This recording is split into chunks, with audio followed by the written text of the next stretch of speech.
Hello, ladies and gentlemen. Good evening. Welcome to News Talk with yours truly, Chris Anu, coming to you as usual from the great state of Texas, Houston, Texas, to be precise. Thank you for tuning in tonight. I come to you with some very, very exciting revelations coming from the Cameroon soldiers in the front lines in Ambazonia.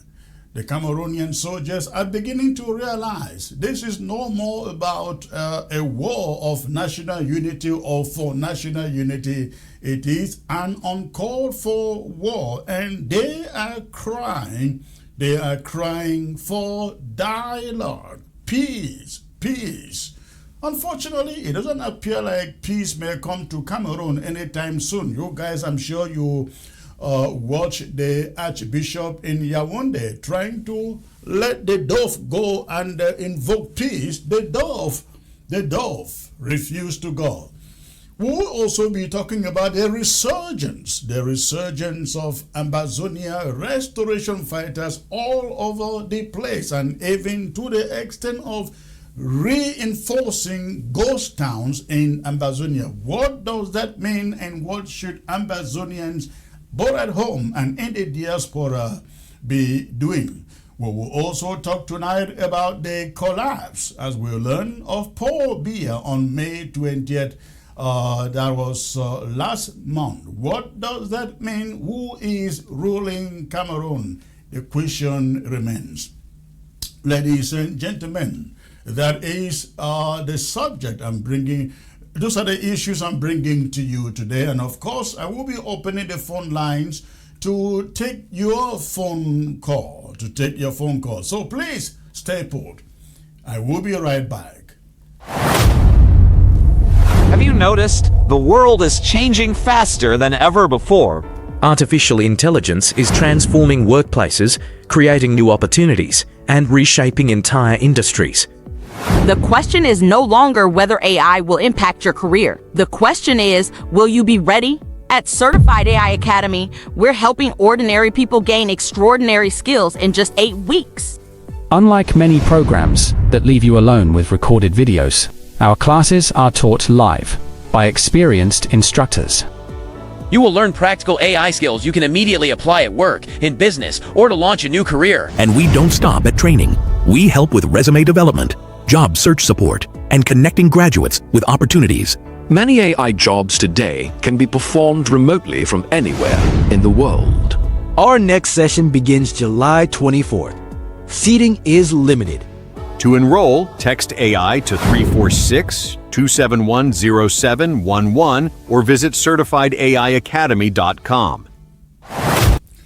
All right, thank you once more for joining me, ladies and gentlemen. Please, if you are joining by way of YouTube, go ahead and hit that bell and hit the subscribe button so that every time that we are live, you are one of the first to receive notification. Thank you once more for tuning in. I want to welcome all of you tuning in from the USA, continental USA, including Canada. Of course, the far and the near east, all of continental Africa, including where we call the Federal Republic of Ambazonia, and our neighbors east of the Mongo in La République du Cameroon. Thank you for joining me. I am so excited coming to you tonight with this piece of updates from Cameroon and Ambazonia. Okay, so I will be joined tonight by my panel to discuss the subjects I have mentioned here. That is, number one, the Cameroon Army petitioning Paul Biya and their Minister of Defense to call off the war. Stop the war, they say. We are also looking at the resurgence of Ambazonia restoration fighters getting Cameroonians and the regime in Yaounde very worried as to the future of this war, because all along they thought the military will end it. So far, it is not working. We will also discuss the collapse of Paul Biya, or call it the fainting of Paul Biya on the May 20th in Yaounde after 20th May festivities. at the private dinner held at the presidency in Yaounde. And then, of course, I will take your phone calls. So please stay put. When I come back, I will take you into my talking points. Don't touch your remote. Have you noticed? The world is changing faster than ever before. Artificial intelligence is transforming workplaces, creating new opportunities, and reshaping entire industries. The question is no longer whether AI will impact your career. The question is, will you be ready? At Certified AI Academy, we're helping ordinary people gain extraordinary skills in just 8 weeks. Unlike many programs that leave you alone with recorded videos, our classes are taught live by experienced instructors.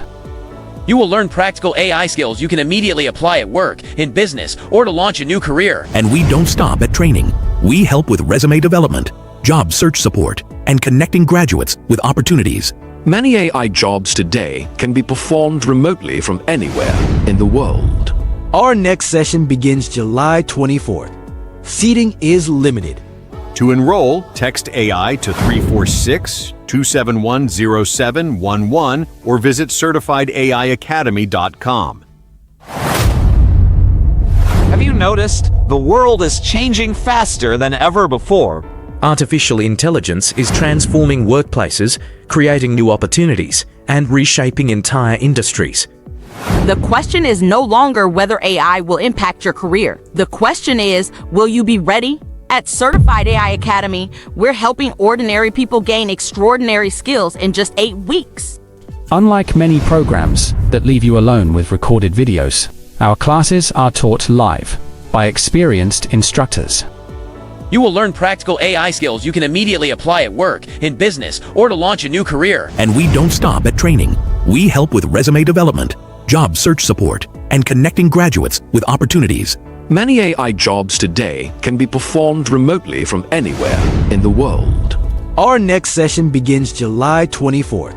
Seating is limited. To enroll, text AI to 346-271-0711 or visit certifiedaiacademy.com. All right, ladies and gentlemen, thanks for staying put. At this moment, I take you into my monologue for the day that has to do with the appeal by the Cameroon army. The appeal by a Cameroonian army asking Paul Biya to end the war, as you can see in the headline in front of you. That is the latest from Yaounde.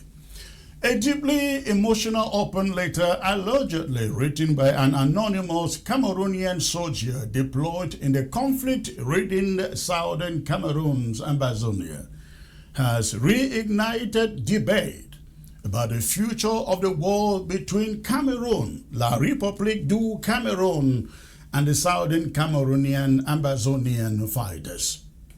The letter, published by a popular Francophone blogger, is addressed directly to President Paul Biya and his minister delegate at the presidency in charge of defense. The letter paints a grim picture of life on the front lines, describing a Cameroon military force that is battered by fear, battered by exhaustion, psychological trauma, and growing doubts about the possibility of a military victory. The soldier begins his letter by describing the realities of a conflict that has stretched on for nearly a decade, claiming that what was once viewed as a mission to defend national unity has evolved into an endless nightmare, and I quote him, "It is with a deep respect to your officers, yet with a throat choked by terror and tears, that I write to you from the bushlands of the northwest and southwest regions," end of quote. The author speaks of a daily existence in the trenches dominated by fear. According to him, Improvised explosive devices, IEDs, have become one of the greatest threats faced by government forces in Ambazonia. We walk each day, he said, with fear gnawing at our insides, constantly on the lookout for improvised explosive devices that have already torn away the limbs and the lives of so many of our comrades, he wrote. The soldier further describes what he calls the invisible wounds of war. They include sleepless nights, hunger, harsh living conditions, and the constant specter of death, which have taken a severe toll on morale. And he wrote, "We are exhausted physically and mentally," end of quote. But perhaps the most striking aspect of the letter is its acknowledgement of the human cost of the conflict on all sides. He wrote, "Behind every assault, there are Cameroonian families in mourning. Whether in uniform or civilian clothes, it is our brothers, our sisters, and our children who are falling," end of quote. The soldier argues that after years of fighting, the reality on the ground has become impossible to ignore. This war will not be won by force of arms, he wrote. In one of the most powerful passages, he warns that every village destroyed and every life lost has only deepened divisions and prolonged the suffering. "We are not fighting an invading army from abroad," he wrote. "We are tearing one another apart, children of the very same nation," end of quote. The letter culminates in a direct appeal to the country's leadership.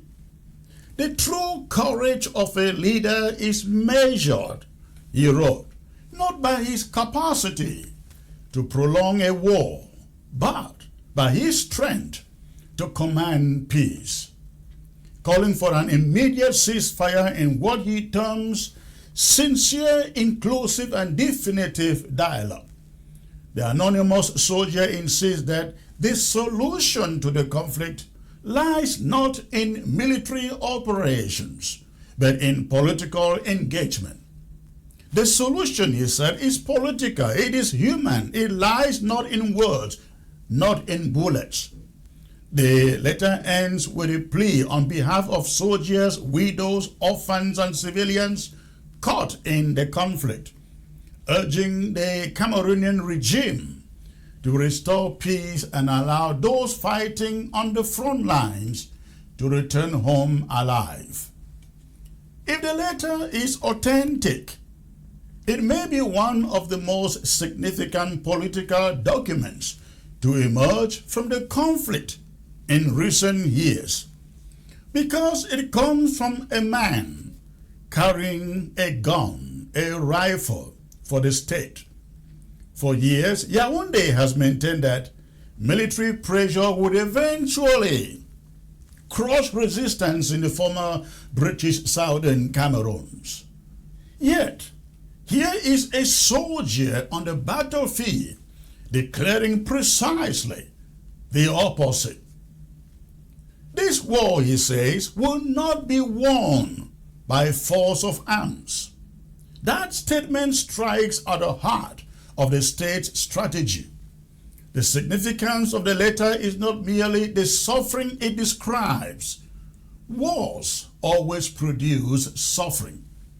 What makes it remarkable is that the suffering has now been transformed into a political conclusion. The soldier is not merely complaining about their conditions in the bushes. He is questioning the very premise upon which the war has been fought. And that should concern policymakers in Yaounde. That is if they care. History demonstrates that the regime in Yaounde rarely changes course because ordinary citizens demand it. It may change only when institutions within the state begin expressing doubt about the viability of existing policies. The tragedy, however, is that the Biya regime has rarely been known for responding to popular sentiment. Time and again, decisions have appeared driven not by public expectations, but by the interests of those who hold power and seek to preserve it. The question therefore becomes, will this anonymous soldier be heard, or will his warning be dismissed as weakness, as defeatism, or disloyalty? The latter also unintentionally highlights another reality, one that supporters of Ambazonia have long argued. After years of combat, one of Africa's largest armies has still been unable to extinguish the resistance. The persistence, ladies and gentlemen, of the conflict speaks not only to the endurance of the population, but also to the resilience, bravery, and determination of Ambazonian fighters who continue to operate despite overwhelming disadvantages in manpower, in resources, and in logistics. Whether one agrees with their political objectives or not, their ability to sustain resistance for nearly a decade has fundamentally altered the calculations surrounding the conflict. That is why, if anything, the soldiers' call for dialogue deserves attention. Yet, dialogue cannot simply be declared into existence by presidential decree. A ceasefire is necessary. A ceasefire is desirable. But ceasefire alone is not peace. Ambazonian fighters in the field will not be laying down their arms merely because Yaounde orders them to do so. Their position has consistently been that negotiations must precede any permanent cessation of hostilities, and that representatives of the conflict must be present at the table. The anonymous soldiers in La République du Cameroon appears to have reached the same conclusion. The solution, he wrote, is political. It is human. It lies in words, not in bullets. That may well be the most important sentence in the entire letter. Because after years of offensives, of raids, troop deployments, and military statements, the conflict remains unresolved. That is a fact. And when soldiers themselves begin questioning the possibility of victory, it becomes increasingly difficult to argue that more of the same thing will produce a different outcome. The latter may not change policy today or tomorrow. It may be ignored entirely. It may even disappear into official silence. But it leaves behind a question that neither side can avoid. If the men fighting the war no longer believe it can be won militarily, how much longer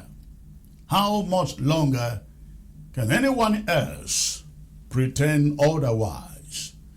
Ladies and gentlemen, that is this talking point. I will come back to the second and maybe the third one, but let's stop here first and consult with my panel. I am being joined from somewhere very close to ground zero by the publisher of Scandi Media, Shevism. Good to have you, sir. It appears like your microphone is turned off. It's muted. Turn it back on. Let's see. Your microphone is not turned on.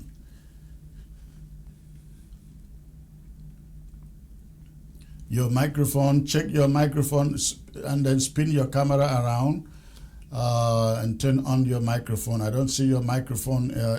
Okay, I think it's turned on now, but spin your camera around, please.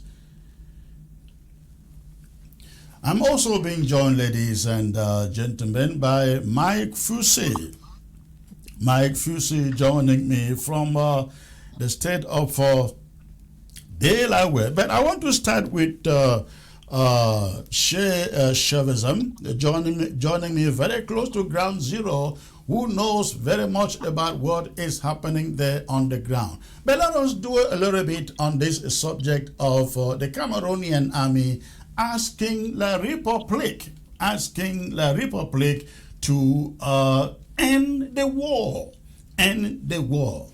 Now, you live in a location where you probably have a lot of information concerning the Cameroonian army out there. Tell me, Chauvism, the sentiments you are hearing out there from the Cameroonian army for as long as this war is concerned. Do you hear them sharing the sentiments of this anonymous petition writer to Paul Biya that they should end the war? Thank you, Comrade Chris, for having me. Thank you, televiewers of ABS TV.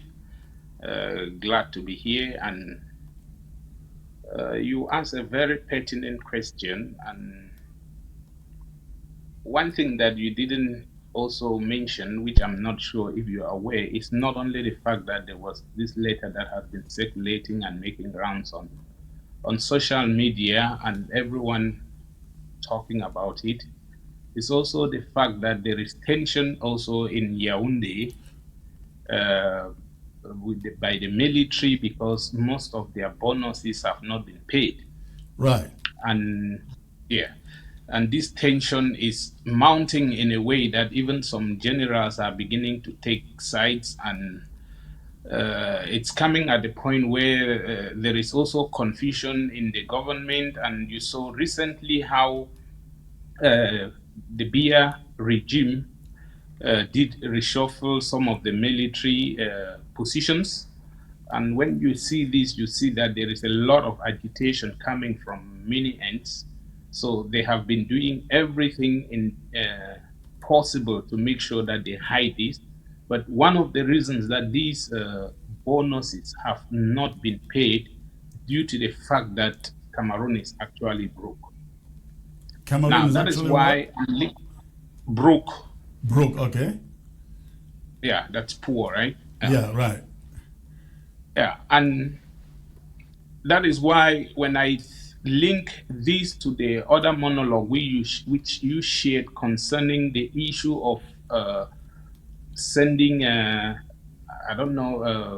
tax collectors from FACOM during your last presentation to collect money, taxes from the local government. We see this as from the local governments. We see this as a link because if the local governments start collecting money, the Cameroon government will not be able to prosecute this war.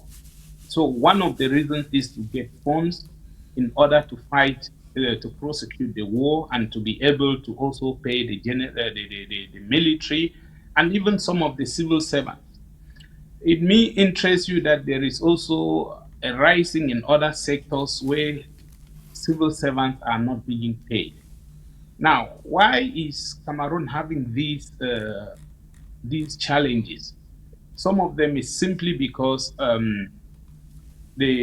first of all, the money which they borrowed, there is also pressure from the World Bank for them to start paying their debts and other countries where money is being borrowed.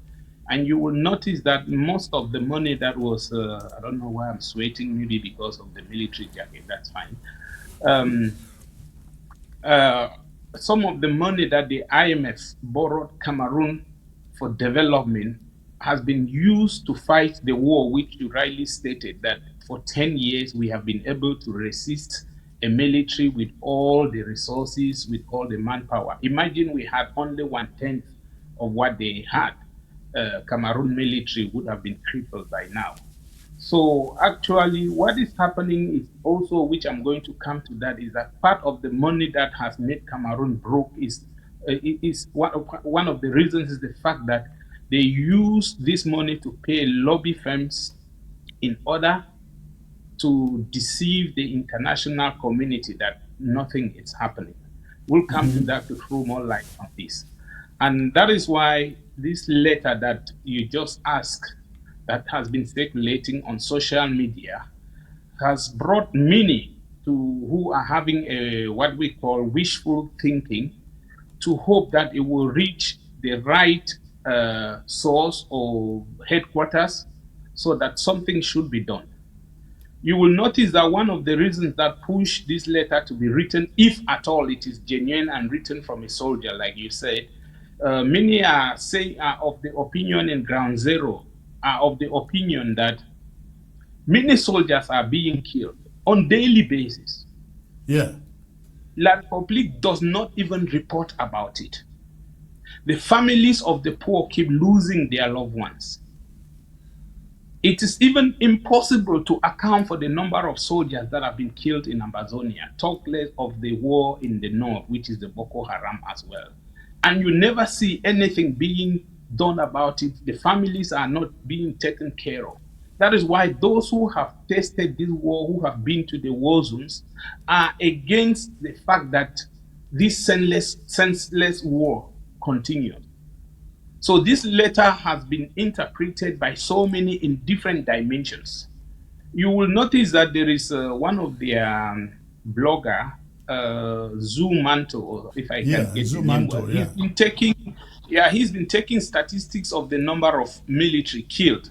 And recently it was realized that he may probably have just maybe half of those numbers, because sometimes when we have the statistics, we do not even see him update the ones that we have in Ambazonia.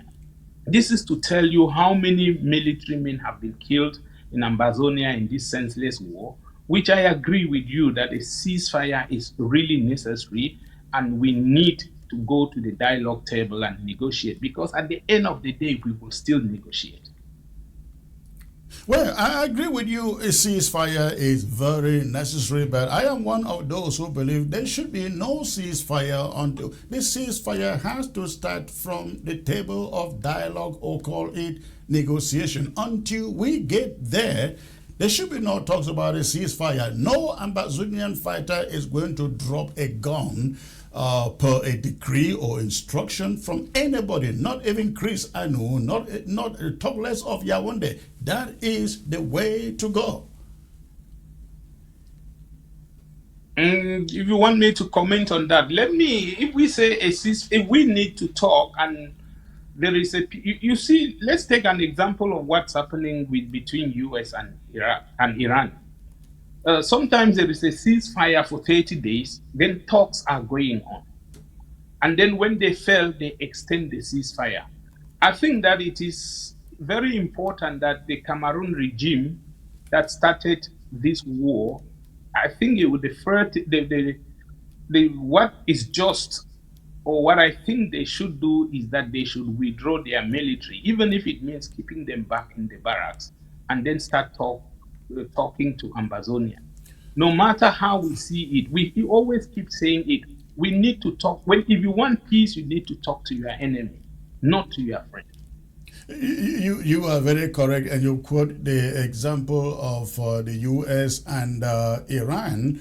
You are talking here of two parties that the US can do what they want to get Iran to abide, and Iran can also do what they want to resist it.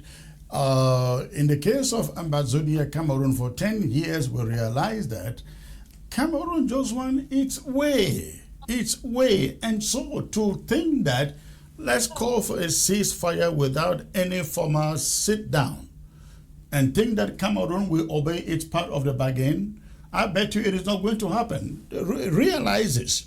Anybody who lays down arms for 1 month in the bushes in Ambazonia will never return there. You know that. Because they become comfortable somewhere where their living. We've seen so many of them move onto ground one and told you and us they were going back. We just want to go reinforce and go back, and before you know, you hear that they bought a building. They bought a building on ground one. They set up shop in ground one. They're never returning there. So we cannot make that mistake, because laying down, calling for a ceasefire only for 1 month, and those guys maybe walking away to somewhere will not return to that suffering, because it is pure suffering. When Field Marshal was there, sleeping in the bush, I pitied them, and I understood from what I saw how those other boys, these other fighters, they suffer in these bushes. They used to tie strings from stick, from tree to tree, cross it all over, put an inflated mattress on it and sleep on it, and woe betide them that day, and it rains. It messes up everything. And I saw that, and I was asking myself, for how long are they going to do this? So we cannot make the mistake of saying, let us call for a ceasefire for 1 month and blah, blah, blah, blah. No, let's start on the dialogue table, have the terms, draw some terms, come up with some terms, some guidelines, and then we'll know what we can decree from there. Go on and finish your point. Yeah, I hope that people are not going to misinterpret what I said about ceasefire. I didn't say Ambazonian calling for ceasefire. I talked about the aggressor, who is the La Republique. If they really want to talk to us, they really have to show good faith first by withdrawing their military from either our territory or back to the barrack, and then talks and start. I don't know if you said we are still going to come to talk about the resurgence. Let me give room for Comrade Mike to come in, or for you. You are the anchor man here. Let me not seize your job from you. I know so. Sure. Let me get to Mike. Please centralize your camera, Mike, in the image. Okay, let's see if we can manage that. All right, we are being joined. I think your microphone is not turned on also. Turn on your microphone, please. Again, we are... can you hear me? Yes, it's on now. I can hear you. All right. Okay. Mike Fusi, you listened to my monologue and the information talking about the anonymous letter from the Cameroonian army making the appeal to Paul Biya and the Minister of Defense, asking them to end the war.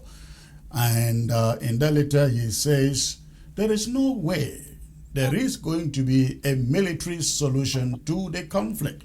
He said they live daily in fear of IEDs, fear of hunger, fear of the bushes. Is he saying anything new that we have not said previously?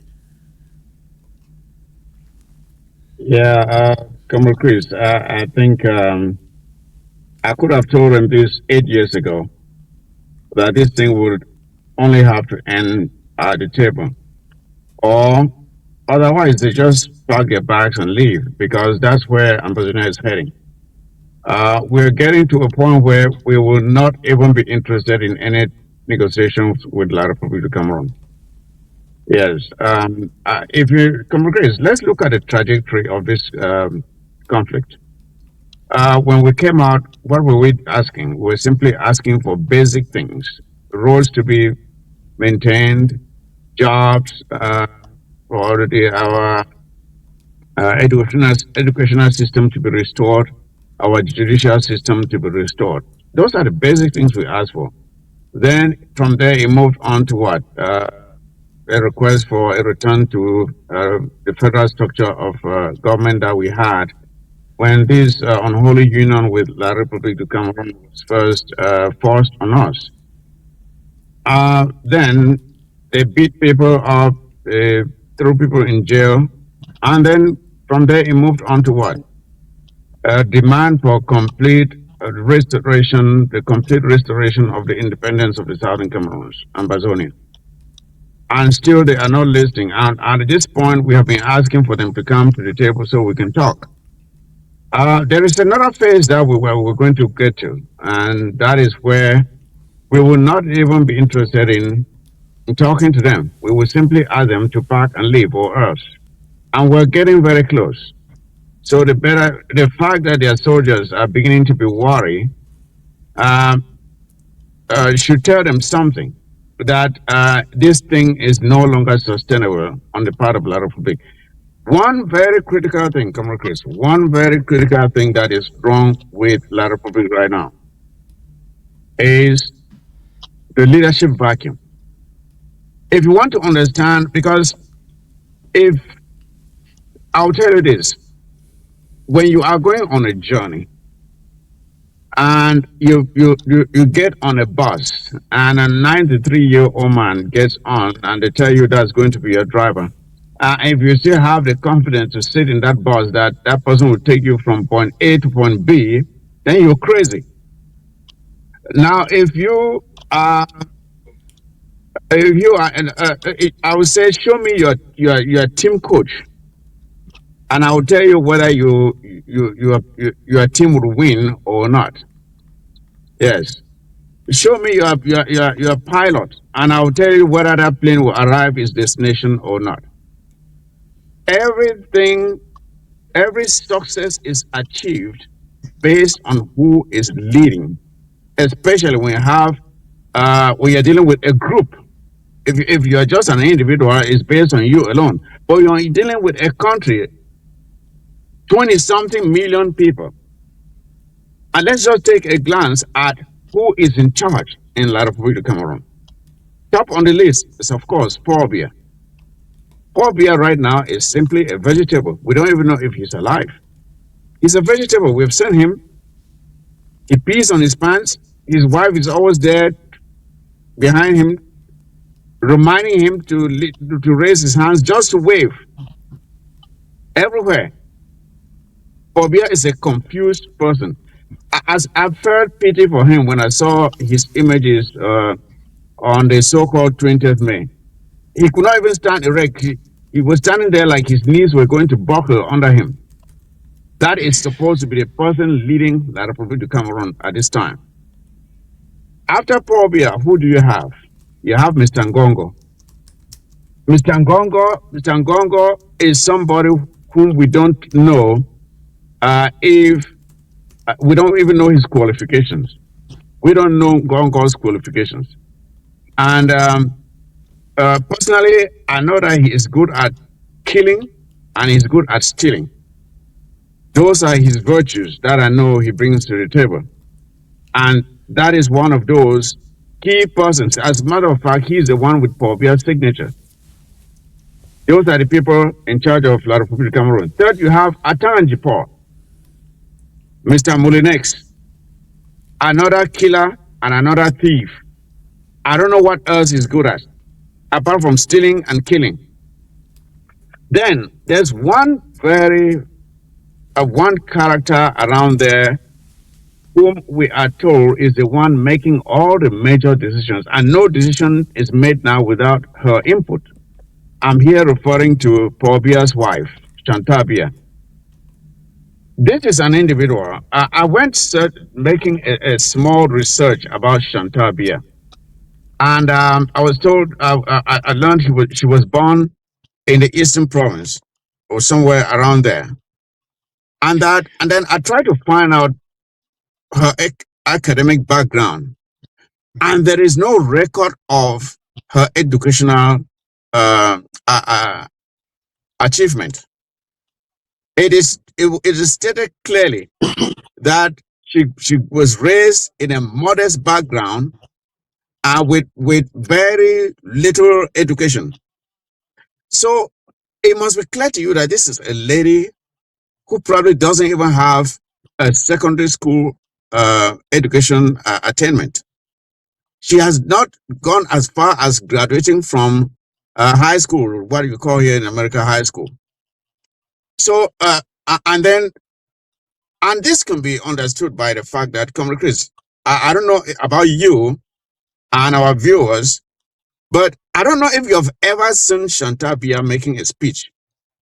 Have you ever seen Chantal Biya addressing an audience anywhere like any other first lady? And if you haven't, what does that tell you? That means this lady is so stupid that even if you wrote a speech and gave her to read, she would not be able to read.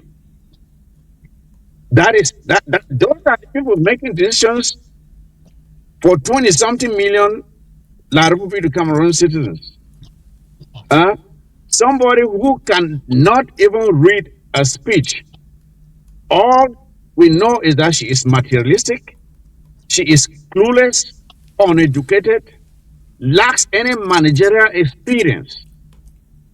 And all she wants is the money, and she's tested power, of course, and she wants it. A close ally of Ngongo. They are the ones in charge of La Republique du Cameroon right now. Now, if, like I said before, if these are the people leading La Republique du Cameroon, what then do you expect in terms of progress, in terms of growth, in terms of development, in terms of the management of the resources, and for these people having the decency and the concern about the plight and the well-being of those they claim to lead? These people are what we call psychopaths. They are psychopaths. Who are psychopaths? These are people who have, they're not able to have empathy for anyone else.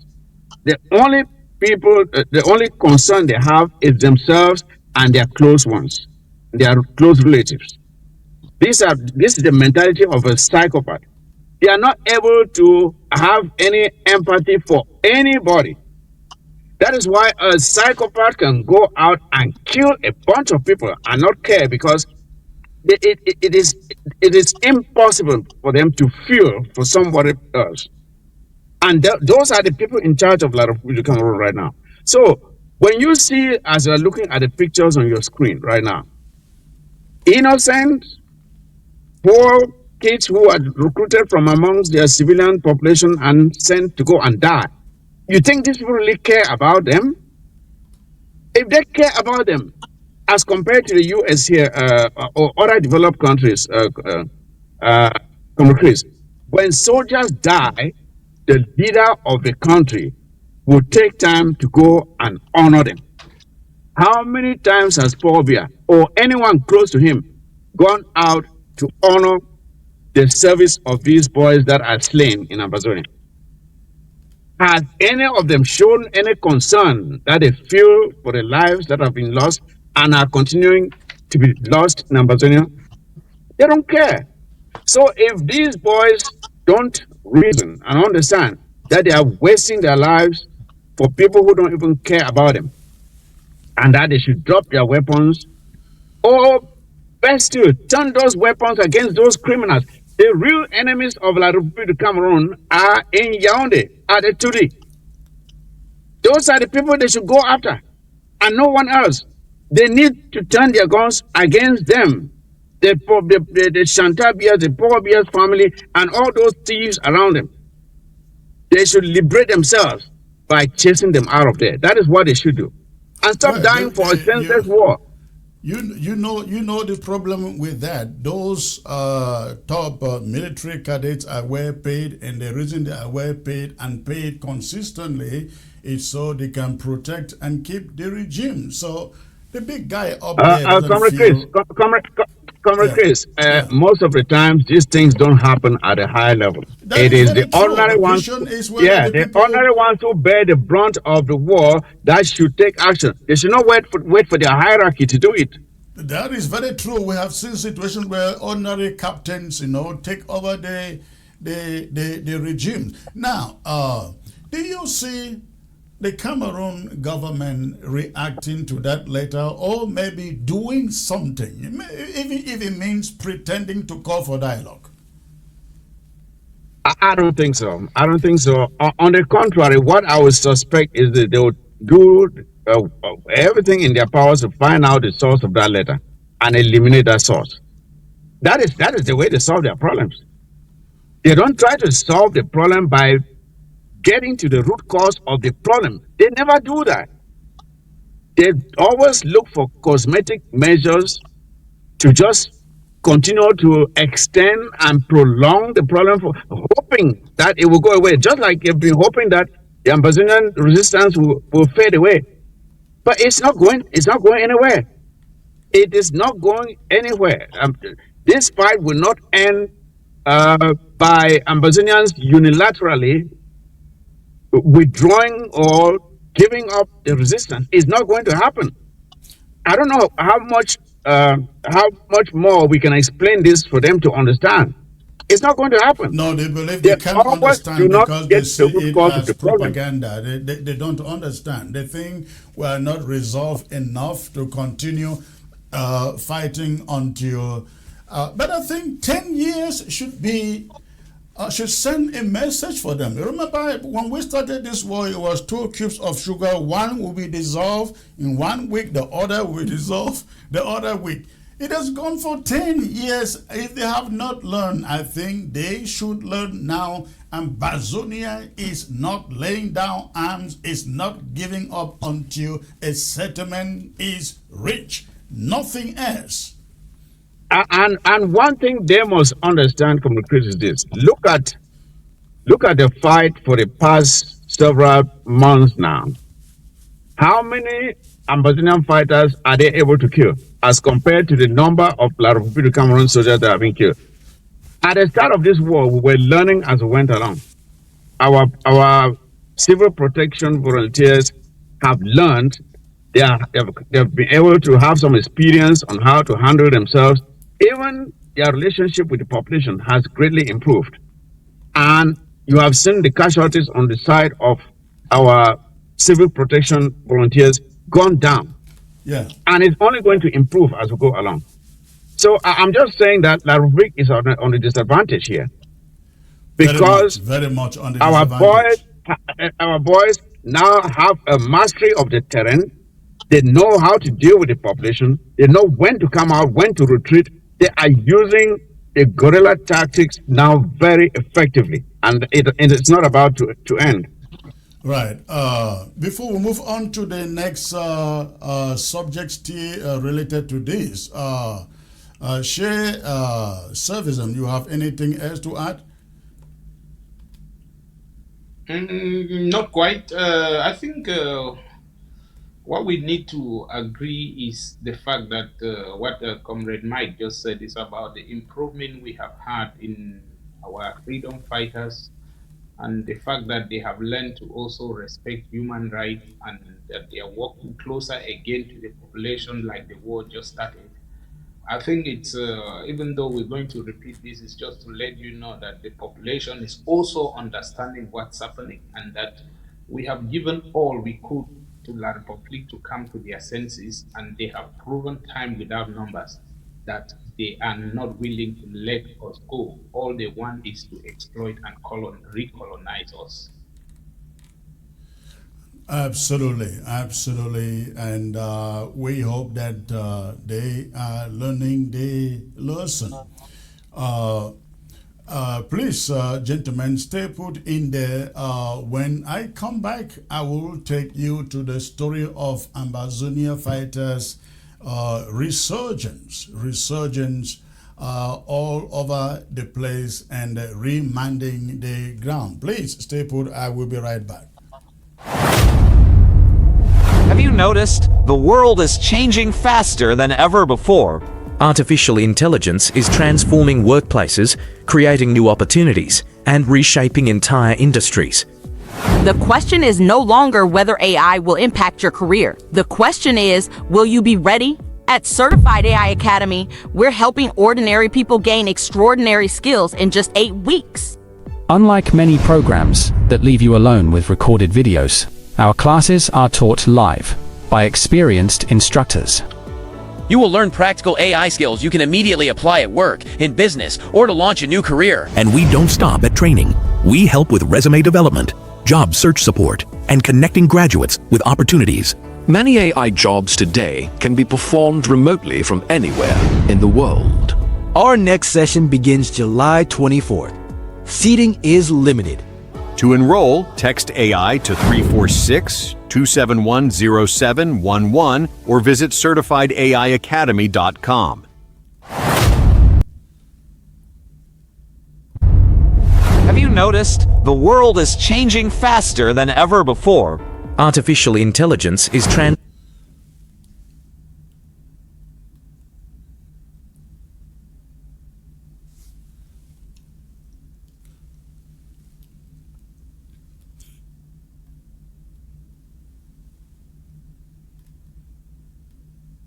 Yeah, today the 1st of June 2026. Now they harvest this way the Liberty Warriors of Big Babanki and Bafut 7 Qatar don't harvest and today. Under the leadership of Mezam Unity Warrior. Hey! Asawana! Wana! Asawana! Wana! Asabwam! Bwam! Simini! Jam them, collect their AK. Winners squad! Winners squad! No job for the Winners squad! No job for the Winners squad! No job for the wicked. One time all the brother the way they participate for all this program where it did for down here say we na for our land. The fight now for free our people. They know only the Kiwi. For our land. We no go ever turn our back. Send me the key all our civilians them because we go defend them till the last man standing. All for one. All for one. Sawana. Sawana. Sabuam. Simini. Yeah, today the 1st of June 2026. Now they harvest this way the Liberty Warriors of Big Babanki and Bafut 7 Qatar don't harvest and today. Under the leadership of Mezam Unity Warrior. Hey! Asawana! Wana! Asawana! Wana! Asabwam! Bwam! Simini! Jam them, collect their AK. Winners squad! Winners squad! No job for the Winners squad! No job for the Winners squad! No job for the wicked. One time all the brother the way they participate for all this program where it did for down here say we na for our land. The fight now for free our people. They know only the Kiwi. For our land. We no go ever turn our back. Send me the key all our civilians them because we go defend them till the last man standing. All for one. All for one. Sawana.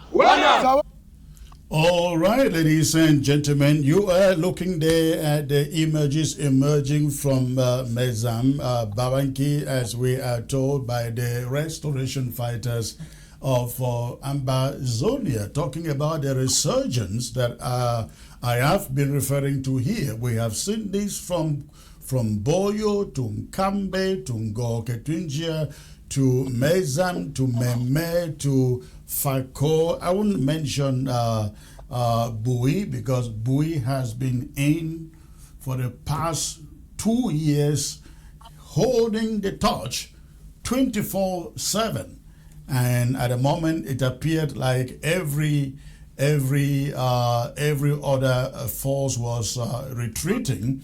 But what we are seeing now is a resurgence from almost all the counties, and I know others who are preparing to emerge again, and this is good. This is good. If Cameroon thought that this thing was winding down and getting over and they can just move on with business as usual, no, that is not the case. That is not the case. So, ladies and gentlemen, let me take you into the next monologue on this subject of Ambazonia fighters' resurgence all over the place, because this is very, very critical, and we got to find out what we should be doing as Ambazonians. For those who thought the war in the southern Cameroon's Ambazonia was fading away, the events of recent months have delivered a powerful reminder. This conflict is far from over. Across several counties that had remained relatively quiet for some time, Ambazonian fighters are once again making their presence felt. Reports from the ground point to renewed operations in Boyo, in Fako, Meme, Mezam, where fighters have reportedly engaged the Cameroonian army or military forces, seized machine guns, inflicted casualties, and forced some soldiers to retreat from their positions. The significance of these developments is not merely military, it is psychological, it is political, and above all, it is strategic. For years, Yaounde has relied on a familiar narrative that time is on its side, that fatigue will eventually consume the resistance, the Amba army, and that military pressure will ultimately break the will of those fighting for self-determination. Yet, once again, reality appears to be telling a different story.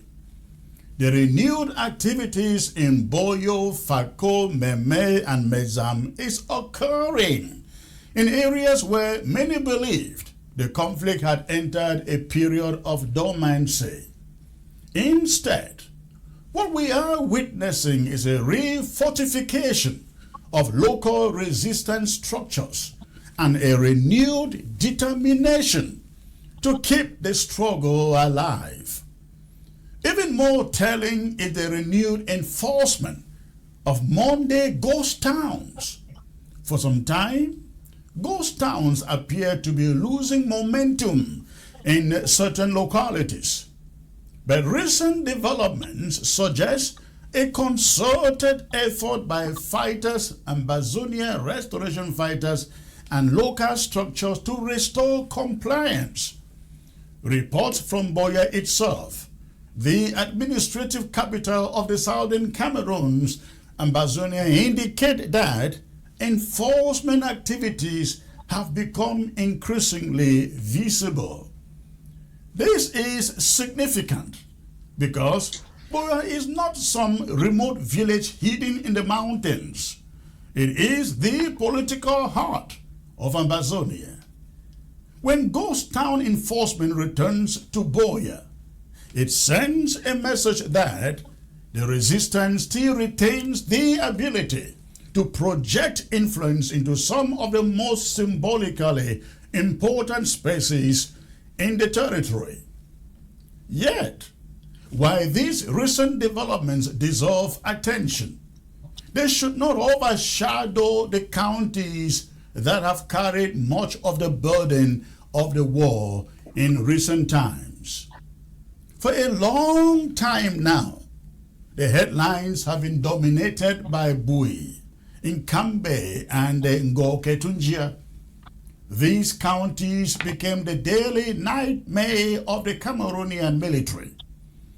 At a time when many observers were writing the obituary of the resistance, of the conflict, of the quest for independence, these fighters refused to allow the struggle to disappear from public consciousness.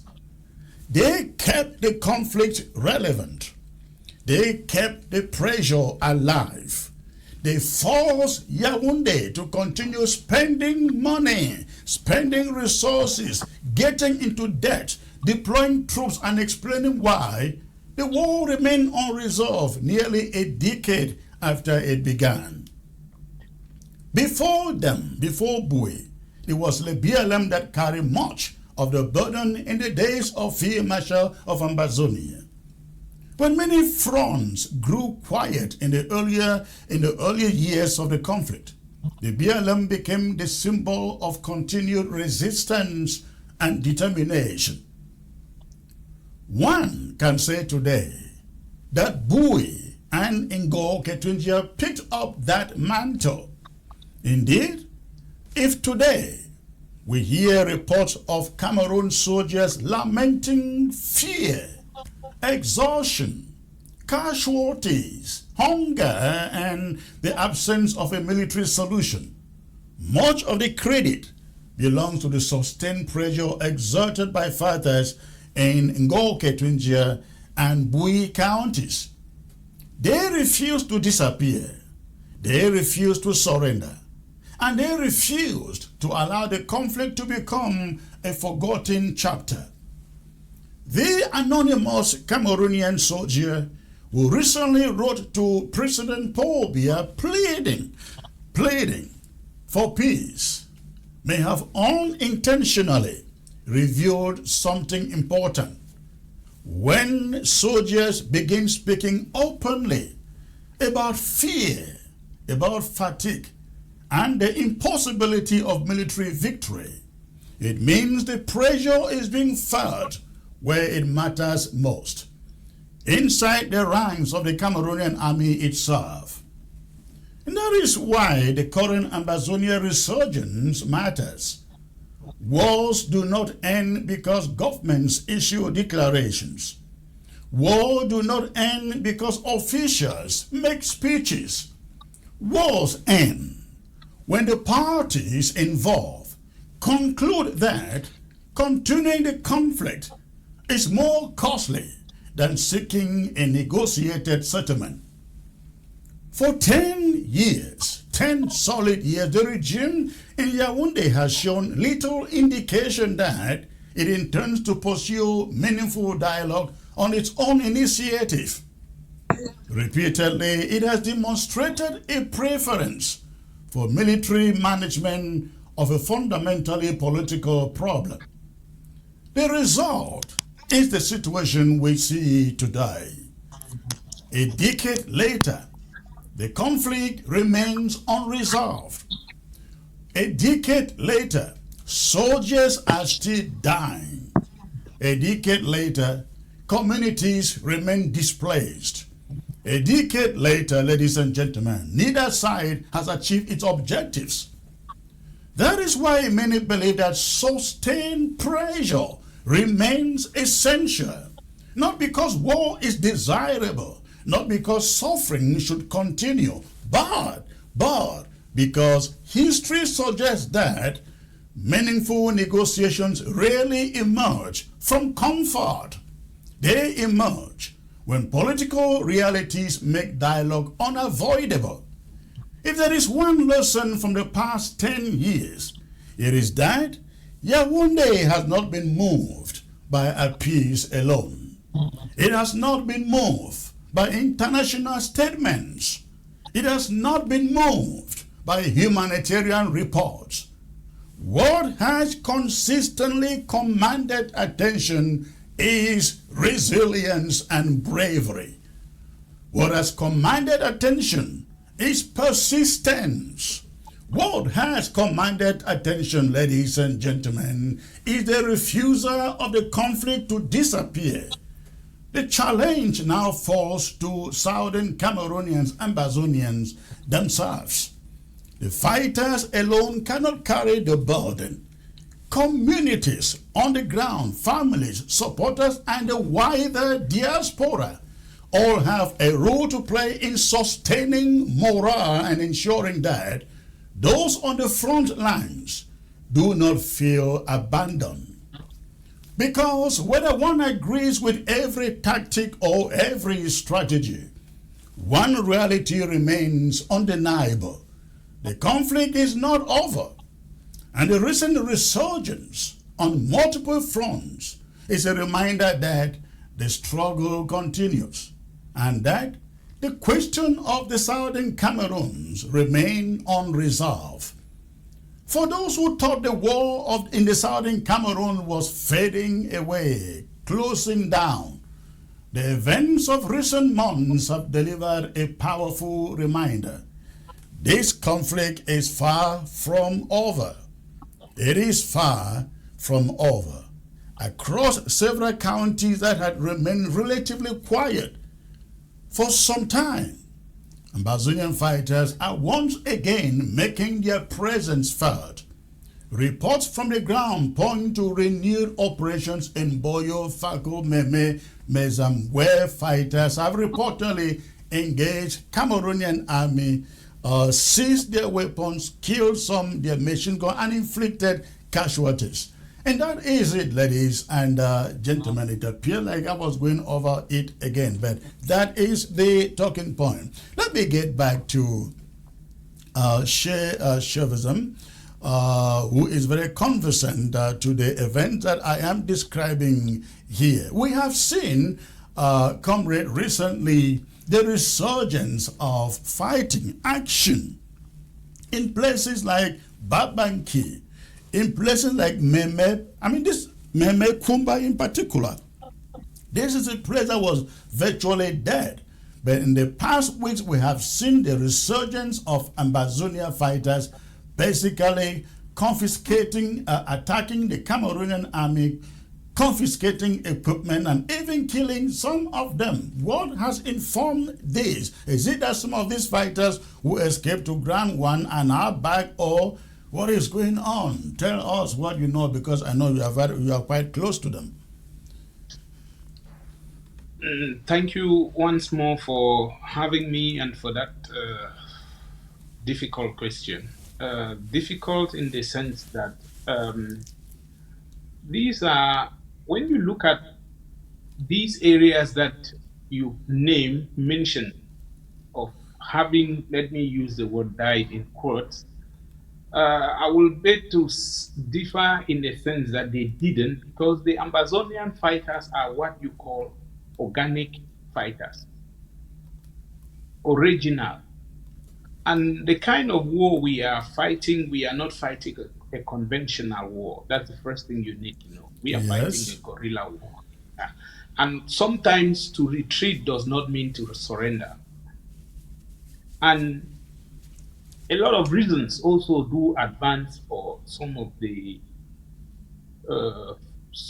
delays in attacks, some of the delays in actions. I want to tell you that apart from the restoration fighters, don't forget that the enemy is also very strong and has some resources that they use. There are some of these fighters that are very weak. Some are easily convinced. And this is done through the elites, and through the elites will consult their families, will consult their network, and they will talk to these fighters. And some of these fighters do have mentors, they do have parents, they do have colleagues that sometimes could convince them to give them room so they could perform certain things with the hope that material will come, this will happen. So there's a lot of blame game going along as well. Now, when you look at the case of Kumba, which you just mentioned, you remember it's not up to 2 weeks ago, you saw the attack that happened in Kosala, which was on I think was the 23rd or 24th of May. That is to show you that when the lion is sleeping does not mean that the lion is dead. A lot had happened in Kumba, and Kumba needed a restructure. But sometimes as a guerrilla, you don't just strike always. The case of striking always, like the places which you have mentioned very clearly, the Ngoketunja, the Ndonga Mantum, the Bui, it's a complete different scenario from what happens in other counties. Other counties, they use different strategies. We cannot use the same strategies in all the places. You even mentioned about the BLM that started as if the BLM no longer fight. They still fight. And they come out once in a while as guerrilla. And sometimes when they come out, you will realize that the impact is felt. Right, no, you are correct. I was just talking about the intensity and the consistency. Yeah. And that is not what wins the war, like we said, as guerrillas. Because as guerrillas, I could live with you in the same house even for 2 months without you knowing that you are my enemy, just waiting for the right time to strike. And when I strike so deep. But to give you, when we talked about resurgence, I think if we look at the meaning, it's like we are renewing, something died down. I don't see it. Let me give you an example from before the Pope came, places were hot everywhere in Amazonia. We were there defending our people. What made people think that something went down was because of the ceasefire that was called for the visit of the Pope.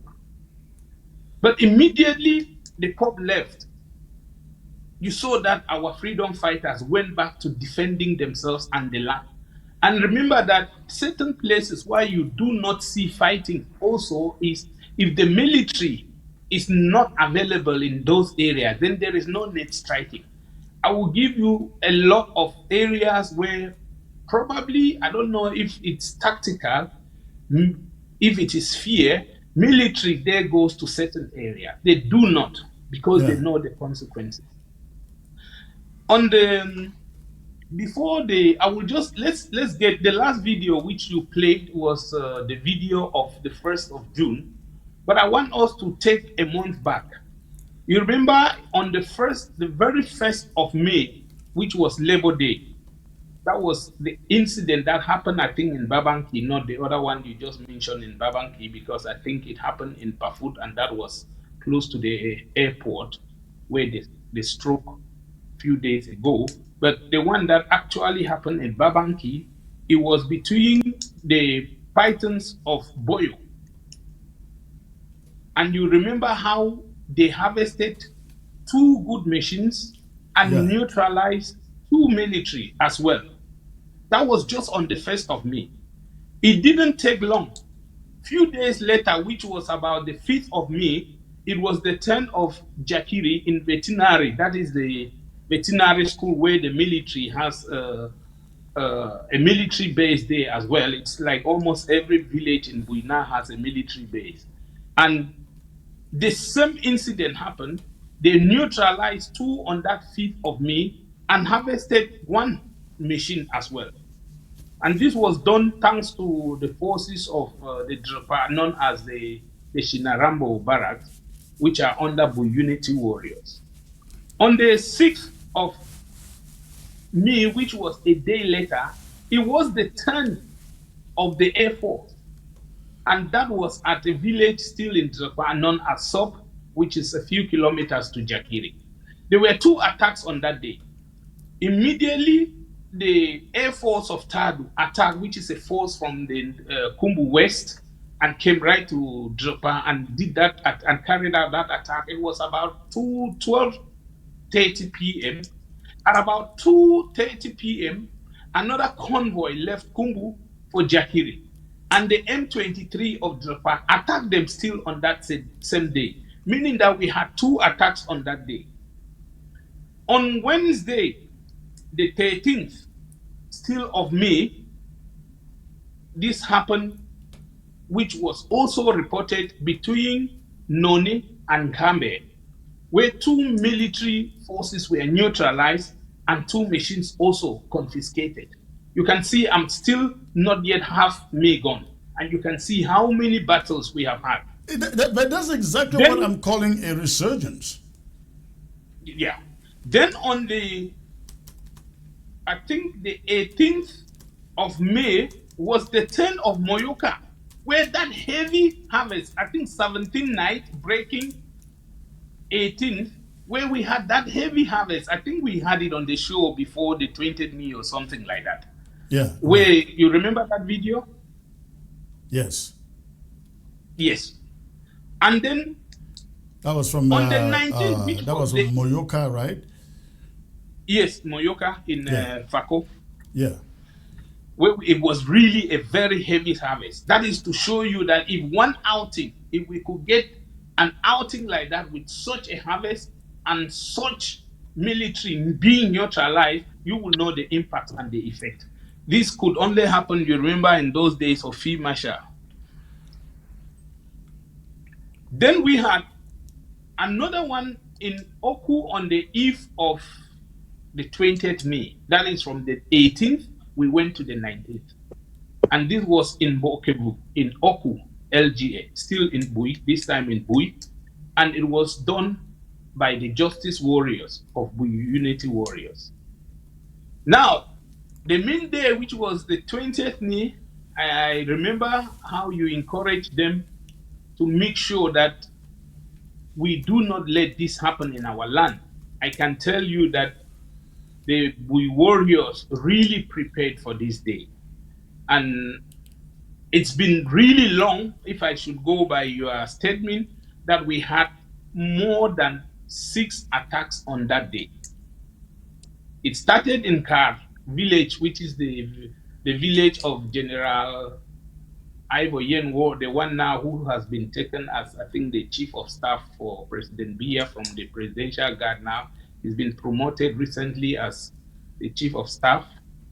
That was in his village, where his house is harboring lots of military who caused a lot of atrocities.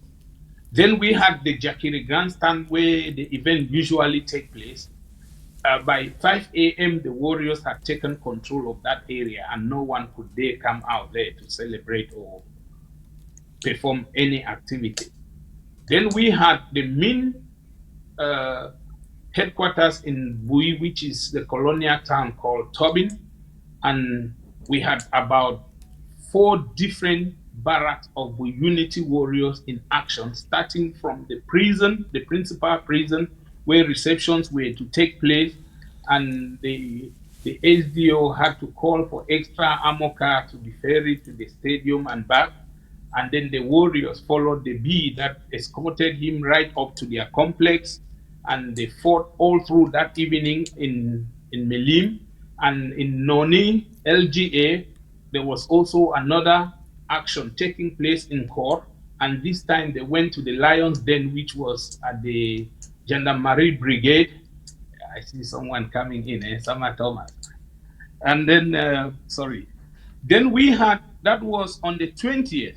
And then on the 23rd, 24th, which is the one in Kumba that we have already mentioned, I was just trying to take them chronologically so we can see the consistency of the action our warriors are doing to make sure that they liberate homeland.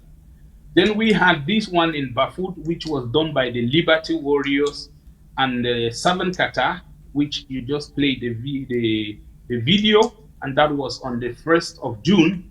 And the latest was the one that took place yesterday in Bui, in Sop, by the Black Vampires of Joppa in collaboration with M23. So this is the litany of the actions that we have had just for a month. Yeah, absolutely. And again, that is why I describe it a resurgence of Ambazonia fighters, considering the consistency and the frequency of the attacks that we are seeing. Let's get to Sama Thomas, who has just joined. Let me go to Mike Fusi first to chip in on this subject. Mike Fusi, what you guys are the leaders out there, that is not to exclude myself, but what should be done to sustain what we are seeing out there at this moment coming from the restoration fighters?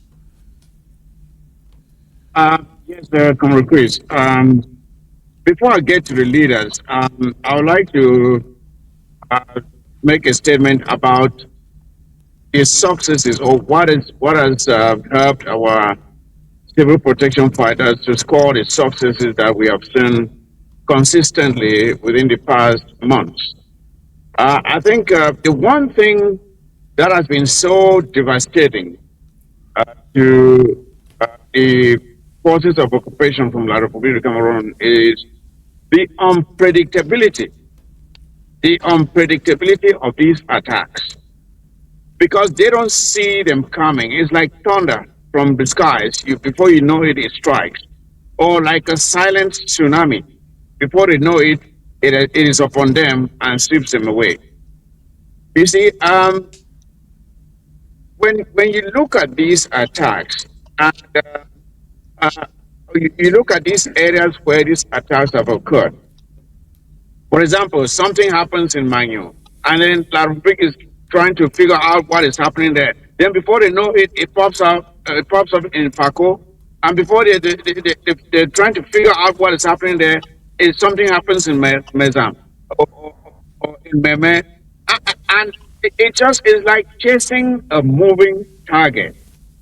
It is like chasing a moving target. It is hard to get. It is very hard to get when you're trying to chase a moving target. So these attacks have led to the successes that we have seen. And of course, when you look at these areas where these pop-up attacks are happening, and these boys have a way of hitting and retreating. Then you have Bui, of course, which has become a simmering active volcano, where any Republic of Cameroon soldier that is sent there is working like he's working on X, because you don't know when something can happen. So it is these fighters from La Republica of Cameroon, they have every reason to be protesting now, and it's long overdue. They should have done so long ago. But I'm just saying this to explain to those from La Republica of Cameroon, if at all they are listening, and especially to those who are being sent to come and die for a senseless war. Comrade Chris, there was a presentation that was given by, I think, John Kerry, former presidential candidate and former senator for the United States.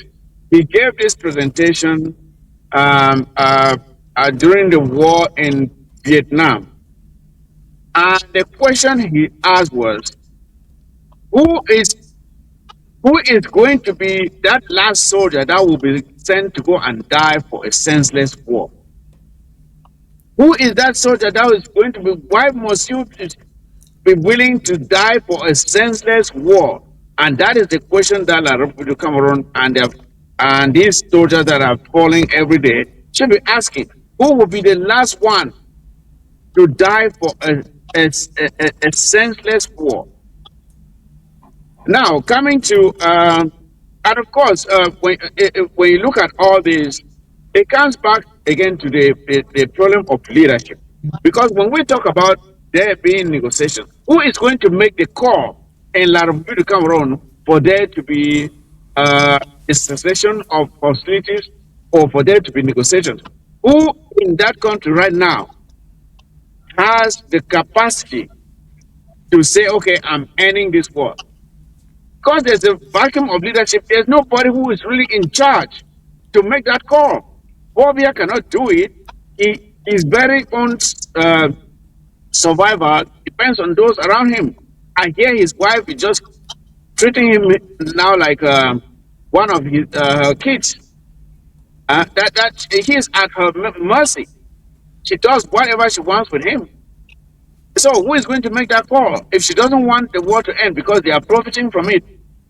Is it Ngongo? Is it a who can make that call? The parliament is a rubber stamp parliament. They have no powers. They can't make any call. So you see, they themselves may even want this war to end, but they don't know how to go about it now. It's like a yoke around their neck. They don't know how to get it, to take it off, and it's a burden wearing it at the same time.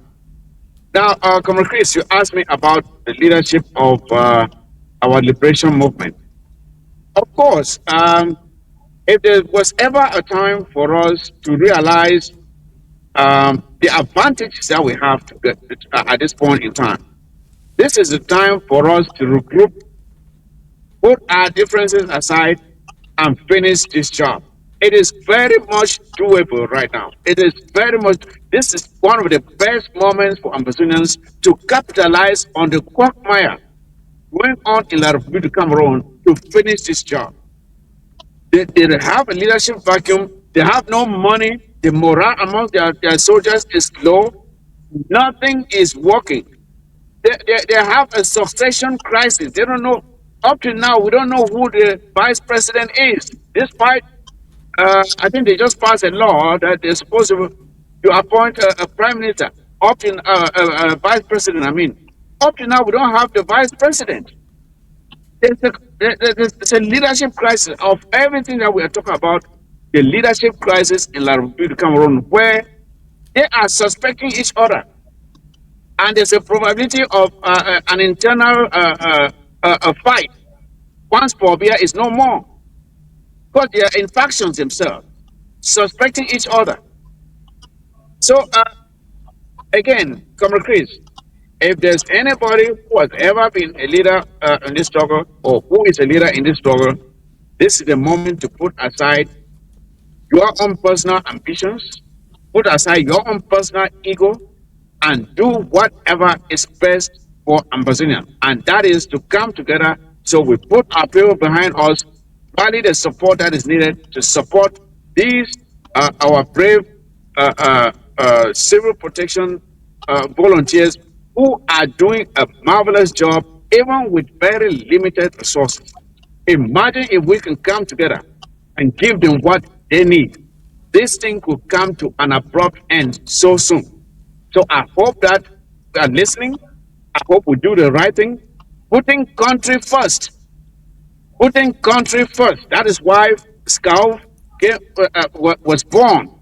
SCAF was born to make sure that it gives a platform, given that the existing movements were in suspicion of each other, and none of them trust the other. And we're giving a neutral platform where leaders can come and sit and discuss and strategize and provide the vision that this liberation quest demands at this time. And talking about that, Comrade Chris, there is the leadership council within SCAO that has been established, and some leaders are already sitting in there. Some are still being added, and I'm calling on others to join.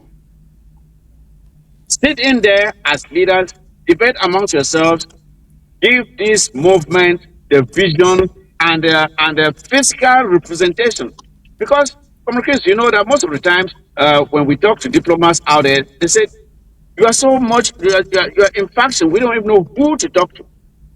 We need to take away that argument.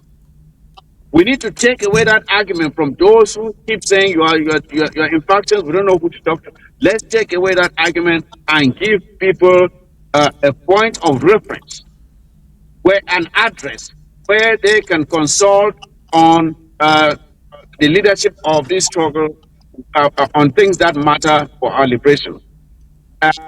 Again, I don't know how to emphasize this, but if you really have the willingness to see Ambazonia free, this is the time to put your own self-interest aside. Be patriotic. When you are patriotic, you do what is good for your country, not what is good for you. And that is what we are asking at this time. All right. Just do what is good for the country. Give these boys the support and the backing and the visual representation that they need to finish this job on the ground. Absolutely. I think why SCAF is trying to do this, the urgent thing now is for every Southern Cameroonian, be it on ground zero or in the diaspora, to see the urgency in supporting these boys on the ground. And they're not only resurging, I'm seeing them even implementing discipline on the ground. They are picking the so-called Amba boys, who happen to be either opportunistic boys going around kidnapping, harassing, taking ransom from people and exposing them. They are now doing that. I think I've seen images out there where the legitimate restoration fighters are exposing these rogues who are out there trying to be opportunistic. But I think if every Ambazonian, Southern Cameroonian, be it out in the diaspora or at home, appreciates what these guys are doing on the ground, this is the moment you figure out where to put your money. Your money has to go to where your mouth is. That is the only way we can drag La République du Cameroon to the negotiating table. Their hands are full already. They have a transition in their hands. They have appointments to be made. They have so many things. They have an election that is still being contested. Southern Cameroonians, let us stand up, because La République has proven that they are not prepared to renege unless we go the extra mile. Unless we go the extra mile and demonstrate resilience and persistence. That's all that is needed. But again, these boys on the ground, they need you. They need your finances. Don't sit out there and be an analyst on the social media and think that you are doing anybody good. This is the moment where we prove to those guys on the ground you truly stand behind them. If you know them, call them, support them materially, financially, morally. Do it so that they are upbeat and continue to do what they are doing against La République du Cameroon. Cameroon must bow. No excuse to that. Listen, ladies and gentlemen, we are in the diaspora and we know we are being attacked, but listen, I would prefer to be in jail than to be handcuffed and not half Amazonia. So we must do that. We must support these boys on the ground to do what they are doing, to continue to do what they are doing. Let me bring in Sama Thomas in here. Unfortunately, your camera was a problem and we're not getting you initially. We have been talking here about this letter from a Cameroonian soldier asking Paul Biya, their leader, to stop the war, that it is killing them and killing their families. Do you think Cameroon is going to listen to them? Or to this soldier? I don't think he is writing in isolation. He must have some other soldiers who think the same way, even their leaders. Thank you, Comrade Chris. I don't know if you can hear me. 5 on 5. Okay, let me say hi to Comrade Mike and my brother in ground one. The question you are asking me as concerned the letter written by a certain soldier in La République Cameroon, I think that the soldier is not a soldier enough. Let me remind him that before Samuel Doe became the president of Liberia, he was a junior military official that was sent by generals to go and topple William Tobin. But when Samuel Doe did that, he turned back his gun to kill his own leaders with and became the president of Liberia. What am I saying here? That soldier who has written that letter ought to have convinced his brothers in uniform. For he is not even the son of Mr. Paul Biya, but the grandson of Mr. Paul Biya, fighting and dying for Mr. Paul Biya. Instead of using that weapon that the octogenarian has given them to go and kill innocent people and losing their lives because of someone that doesn't even know he's still alive. I cannot really understand that type of a mentality. So they should use that weapon and turn to face even their leaders in the military when they must have finished with all those guys in the military, like René Zameka, who doesn't even know he's even still alive, still like Mr. Paul Biya. Then they can face Mr. Paul Biya's family. To begin with, Paul Biya is not the one handling La République affairs for the past 10 years. The person that has been ruling La République for the past 10 years has been Chantal Biya and not Paul Biya. So when you take out a person like Chantal and that cabal that sits around there claiming to be the leaders of La République Cameroon, then you've solved the problem. Writing those letters, you will write quantums of those letters. It will never change a pin on the ground until when action is taken by them. When John Garang was sent with a battalion of soldiers to go to South Sudan, they sent him there to do what? To go and kill his own brothers. But when he went to the south, he used those same ammunitions that the system of Sudan has put in his hands to go and fight his brothers, to fight against that system. Why are those guys carrying those guns in their hands and weapons given to go and kill innocent people? Instead of using it like Garang did to kill, to face back the system that sent them, they are using it to kill ignorant people with and are writing useless letters around the place complaining about Mr. Paul Biya to call for a meaningful dialogue with the people of the Southern Cameroons. We are not interested in such mindset, for they are not courageous enough to stand up for themselves. So that letter is as useless as the writer of that letter himself. To go back with what we've been struggling with here or debating over, if our people have laid down their arms long ago, If Mr. Paul Biya and his band of idiots are thinking that this war will end by their thought that our people will one day lay down their arms, we can stop fighting even for the next 1 year. But one day, the fight will be reignited. The fight, the struggle for the liberation of the Southern Cameroons will never end without the liberation of Southern Cameroons. Even if it's going to take us 30 years, like it does with the people, or it did with the people of South Sudan, we are ready for it. Mr. Paul Biya and his friends thought that after 1 year or 6 months, as they said, that when the lawyers will be hungry, after 6 months, they will go back to work. When we'll be tired of removing our money we put on the ground for the struggle, the war will end.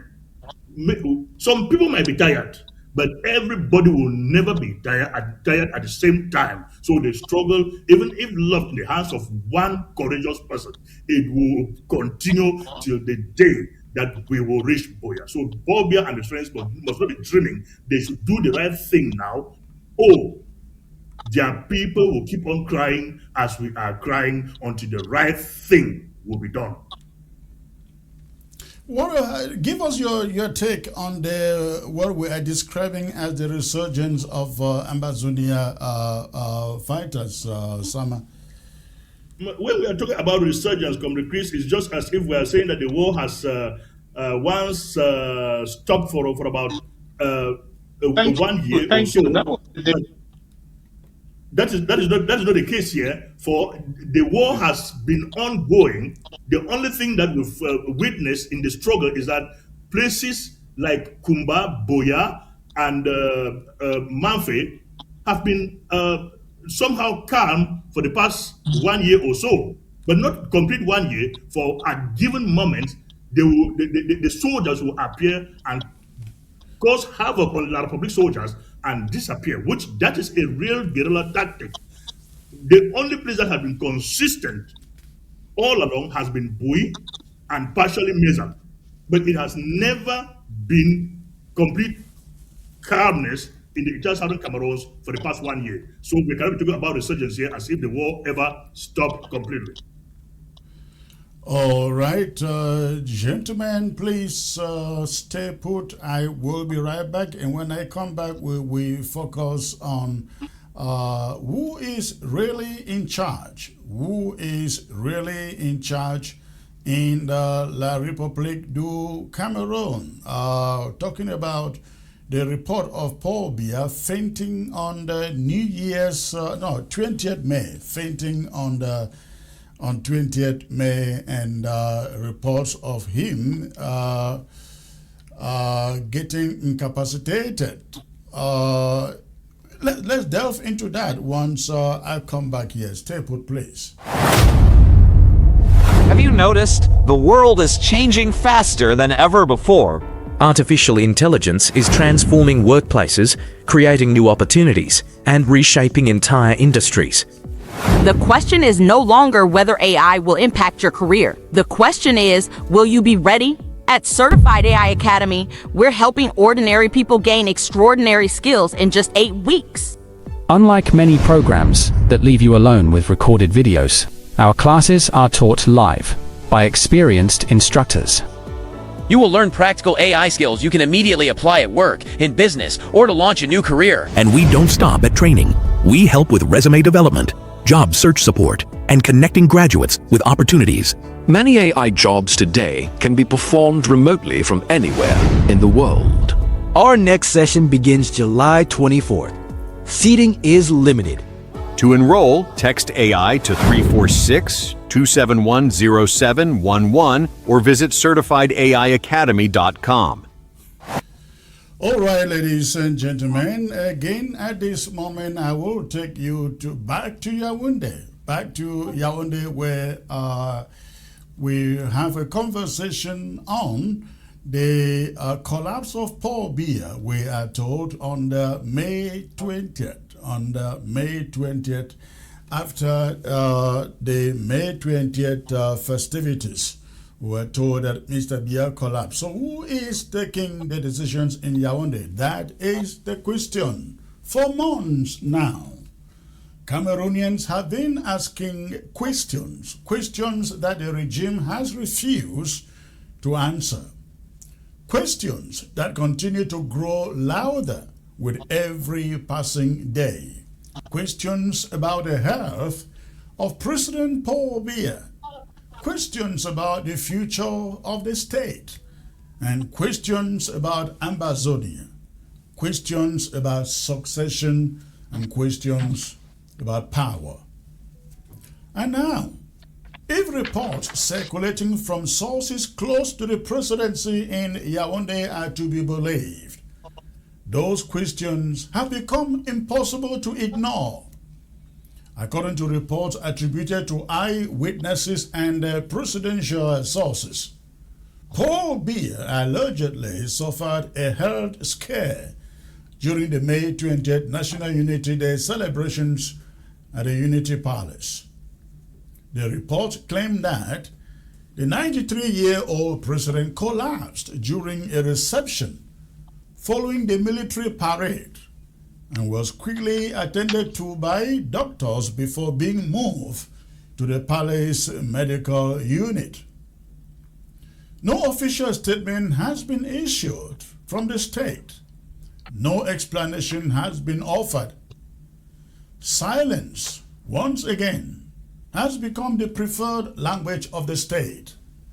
But even if one sets aside the allegations altogether, the bigger issue remains. Who is really running Cameroon? Who is running the state? Because whether or not this latest report is true, one fact is beyond dispute. Cameroon has been operating for months under a cloud of uncertainty. Remember the promises? Citizens were told constitutional reforms would modernize the state. That was after the October elections. They were told that a vice president would be appointed. They were told that a new political architecture was being prepared. They were told that a new cabinet would emerge and change everything. Yet 8 months later, none of it has happened. Why? What explains the paralysis? What explains the delay? What explains the inability of a state apparatus that once moved with precision to now appear frozen in place? There are only two possibilities. Either there is a fierce internal struggle over succession, or the man at the center of the system is no longer capable of exercising authority in the manner required by the office he occupies. And perhaps it is both. For more than 4 decades, Paul Biya has not merely been the president of Cameroon. He has been the system itself.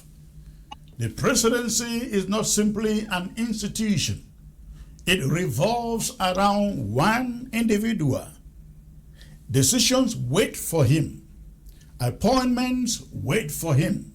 Promotions wait for him. The entire machinery of the state has been conditioned to await instructions from him. But what happens when that source becomes unavailable?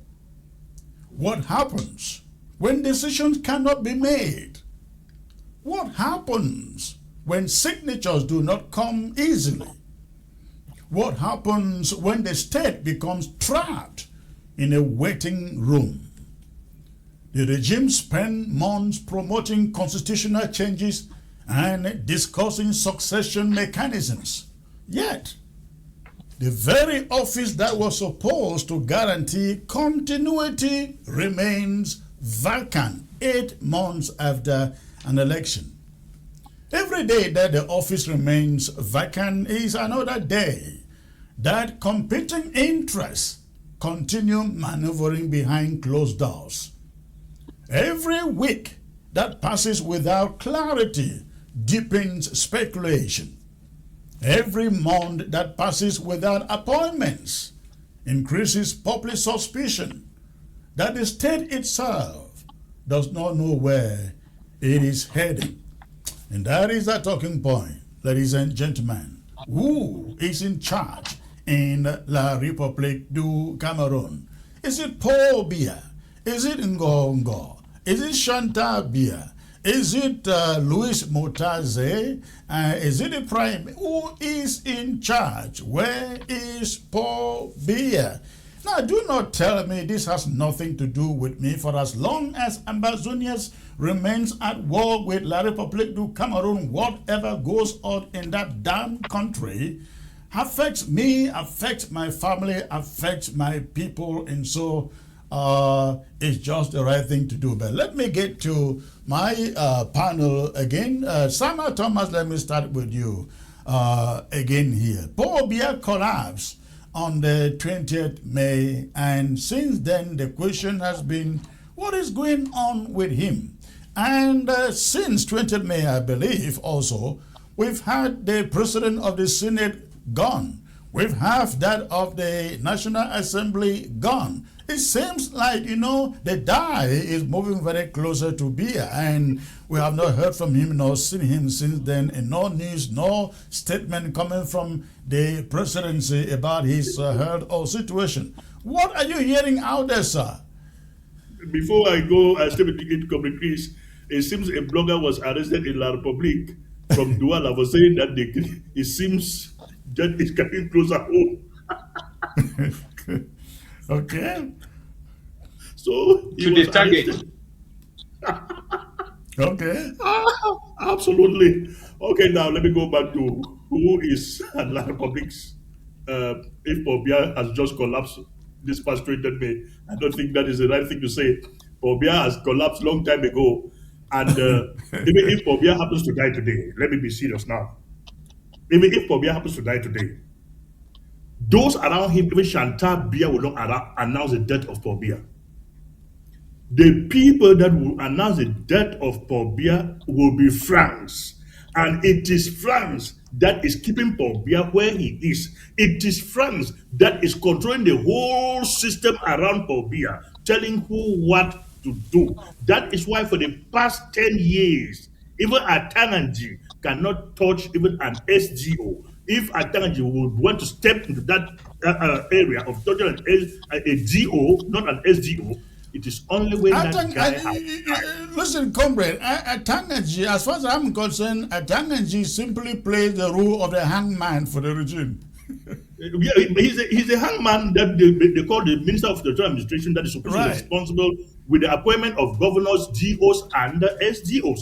But Atanganji cannot even appoint a GO to begin with, because all those things revolve around Mr. Paul Biya, and now that Mr. Paul Biya is unable to do anything, about 2 or 4 years ago, the French appointed a military general as their ambassador to Yaounde. It is that guy in Yaounde that controls the presidency of La République du Cameroon, and not Paul Biya. So any decision that they are taking in that presidency is coming from the French embassy.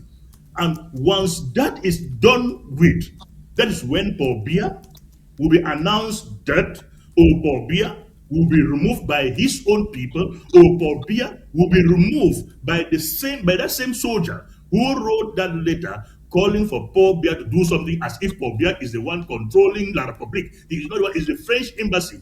The Nigerian people, the Malians and Burkina Faso people, they took the right decision to say that the presidency, which is theirs, is not their problem, but their main problem is the French embassy. And what they did was that they get rid of that French embassy before they turn around to say, what can we do with our presidency? We need to fix our presidency. If the people of La République will be unable to remove the French embassy in Yaoundé, they will be where they are till thy kingdom come. For tomorrow, Paul Biya will be dead in reality, but they will bury him, not even keep him in the mortuary. They will bury him, but still keep on telling them that Paul Biya is the president of La République, who will never be elected by them, but he will be there even in the grave, unless they will stand up and do something for themselves.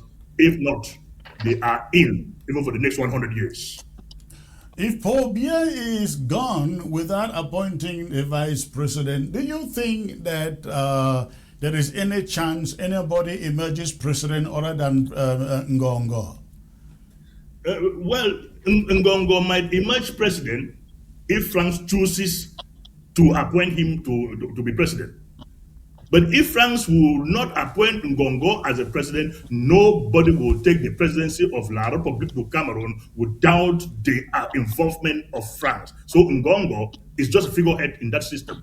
The ambassador of France is the president of La République du Cameroon. That is why that accord is there. That if there is a problem in La République's presidency and then the president can no longer control, the French will set in. And it is now the French that are set in and is taking decisions on behalf of anybody of La République du Cameroon and not Ngongo. Sheikh Kavi, sir. Oh, Sheikh, go on, sorry. Before I come back to that, I also want to say that the analysis of Summer Thomas on resurgence was the part which I took, which had to do with a situation where you describe a situation that had died or was forgotten and is reawakened. So that is just a point of explaining why my analysis took that side, which he also took it on that way. And then to come back to the topic of today, the topic we have at hand now, I think, first of all, our culture has a lot of respect for the elders. And it's a very normal thing for somebody at his age to collapse also, based on the fact that he is frail, he's weak, he is incapacitated, as we keep saying. But before that incident, you will notice that what you just cited about the Senate president who went near Ndifenyi, then you had the Speaker of National Assembly, Kabaye, and then you had a host of others. I think there were signals also that a lot of people suddenly became ill at the Biya's regime. You remember there is also a Clement Atanga, the chief judge or justice or the Constitutional Council chair, who is, we are told, is hospitalized. Then we had a general who died, and then we had Remy, the chief of staff too, who was almost rumored kicked the bucket, but he is still also at the hospital. And when those series of incidents occurred, we are told that Chantal Biya wanted to take Biya away to check up Switzerland before the 20th May. Right. So we are told that the plane was prepared for him and it stood at the airport. I think the plane that usually carries him around. He was grounded for about almost a week, I am told, and that I don't know how true this is, that Biya was the one that resisted staying back at home. But he had that opportunity where Chantal wanted them to go for a vacation and take some holiday. But he didn't go, so it was most likely that if he was so unwell, and after standing also for close to 45 minutes during the military parade, I think it took about 45 minutes, or was it the general parade, at the 20th May Boulevard. I think it was also normal that he could get tired knowing about his age. And during the reception in the evening, he felt some uneasiness, and we are told he had this malaise, and people wanted to react, but it was handled in the usual way where the CRTV will have to take its camera off, and then Chantal will come back later to tell people to continue partying like nothing is happening in order to conceal information. But you will see that Biya, for so many years, like Mr. Summer Thomas said, has not been ruling Cameroon for years. He's citing France, and you remember that Biya also gave his signature to Ngongo.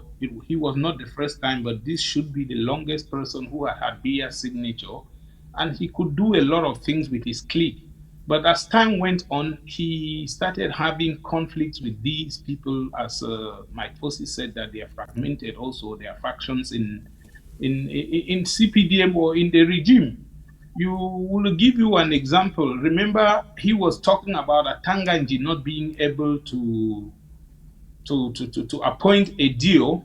We are even talking about Atanganji. Normally, who is a prime minister is the one that is appointed, and then he appoints his government, right? But that's usually the case. So even I don't even think that the prime minister can even appoint also a deal or a mayor anywhere, even though mayors are elected. And that's why when somebody used that statement, when you he recall when you were talking about death coming closer to Biya, and we remember this guy in Douala that had to go appear in court for saying that oh God, you are closer to the target. So he had to go. I think he used the word target, and he had to go to court to explain who this target was. You know. It was really funny. I don't know how it ended, but I followed the case at that time. And so there are also other people we keep talking about. Ngongo, we keep talking about Shantai Biya. But there is also another person who is the director of the civil cabinet, Samuel Mbondo Ayolo. Yeah. We have also seen him playing a lot of roles. He played very high roles. You remember there was these things that I say, sometimes I want to call them rumor because I don't have facts. We heard the case where Biya was, where John Gute was sitting in the plane and was asked to go back, or he was coming and was sent back. We hear there was a conflict between him and Ngongo. Then we had the second incident, which had to do with the launching of the Fekafut Palace. Yeah.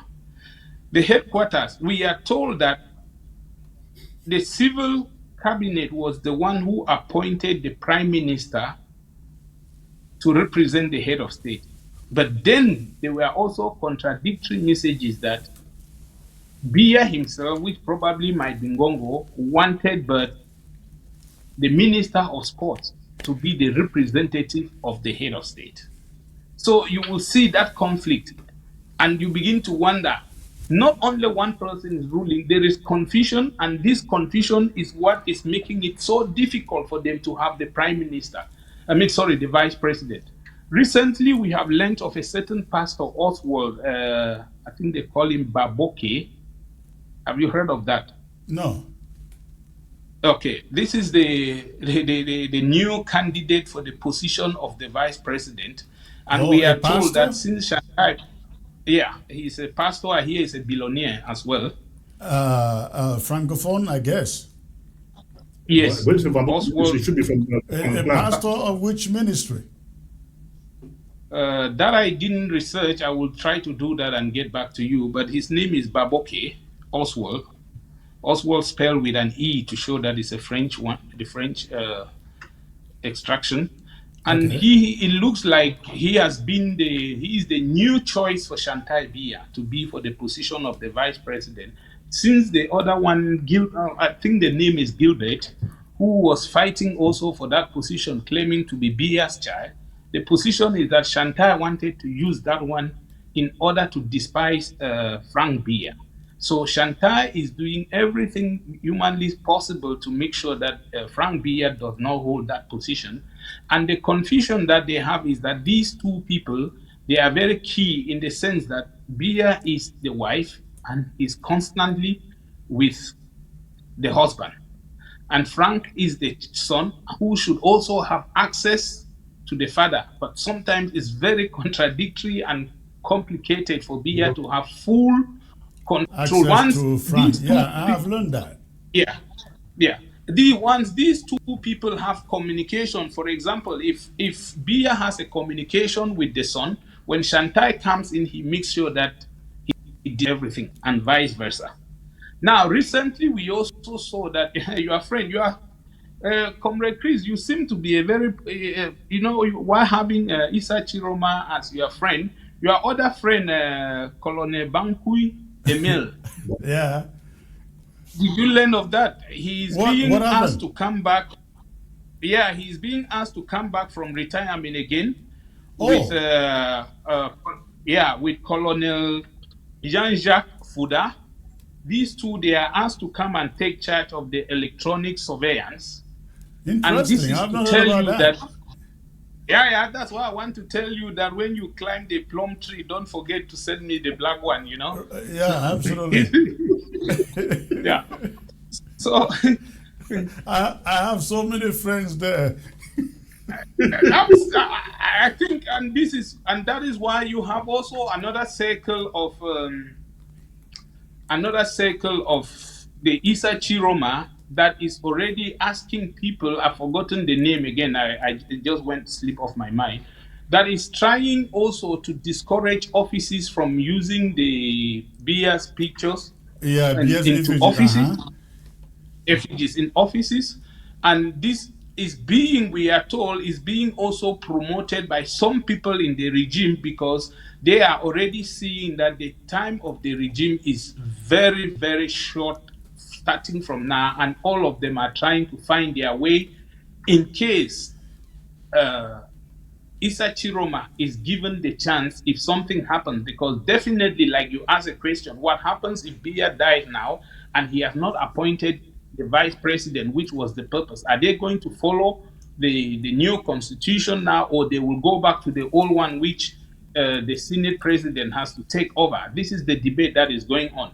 But the good thing that you see, which I say that at the moment, it will be difficult to say who is actually ruling Cameroon, because if you see some of these actions that are taking place, nobody is able to carry out arrests.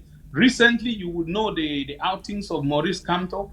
Maurice Kamto has been asking for that he wants the Constitutional Council to annul the legitimacy of the mayors, that their mandate expired 3 days ago, which was the 31st, according to the Constitution, and that at the moment, Cameroon no longer has mayors, despite the fact that it was postponed to, I think, February 2027. 2027, yeah. Yeah, but you see, Kamto is coming up forcefully now and fighting against it. You know, in those days where if Kamto could dare open his mouth and say things like this, the military will come for him. You can see so many other things happening now, and people are talking now freely. That is to show you that at the moment there seems to be no control because they are very fragmented. That's what I wanted to share. In terms of leadership at the moment, I am really confused, but I know that two people at the moment are of the position of the vice president.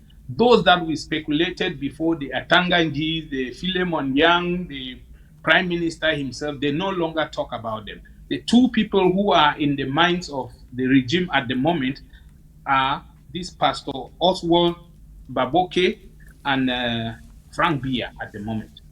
I have not heard of that, Pastor. I hope I will get to find out who he is. But gentlemen, please stay put in there. Let's open the phones for about 5 minutes before we call it a night today. So stay put, ladies and gentlemen. We're going to take a very brief break out, and when we come back, I will open the phone lines for you to call and contribute to the show. Stay put. Have you noticed? The world is changing faster than ever before. Artificial intelligence is transforming workplaces, creating new opportunities, and reshaping entire industries. The question is no longer whether AI will impact your career. The question is, will you be ready? At Certified AI Academy, we're helping ordinary people gain extraordinary skills in just 8 weeks. Unlike many programs that leave you alone with recorded videos, our classes are taught live by experienced instructors. You will learn practical AI skills you can immediately apply at work, in business, or to launch a new career. And we don't stop at training. We help with resume development, job search support, and connecting graduates with opportunities. Many AI jobs today can be performed remotely from anywhere in the world. Our next session begins July 24th. Seating is limited. To enroll, text AI to 346-271-0711 or visit certifiedaiacademy.com. All right, ladies and gentlemen, thanks for staying put out there. At this moment, I will open the phone line, have you call in to contribute to the broadcast. The number is right there on your screen, but remember, before you call, make sure you turn down the volume of your set. If you are watching on television, on computer, make sure you turn down the volume of your set before you call. So go ahead, the number is right there on your screen.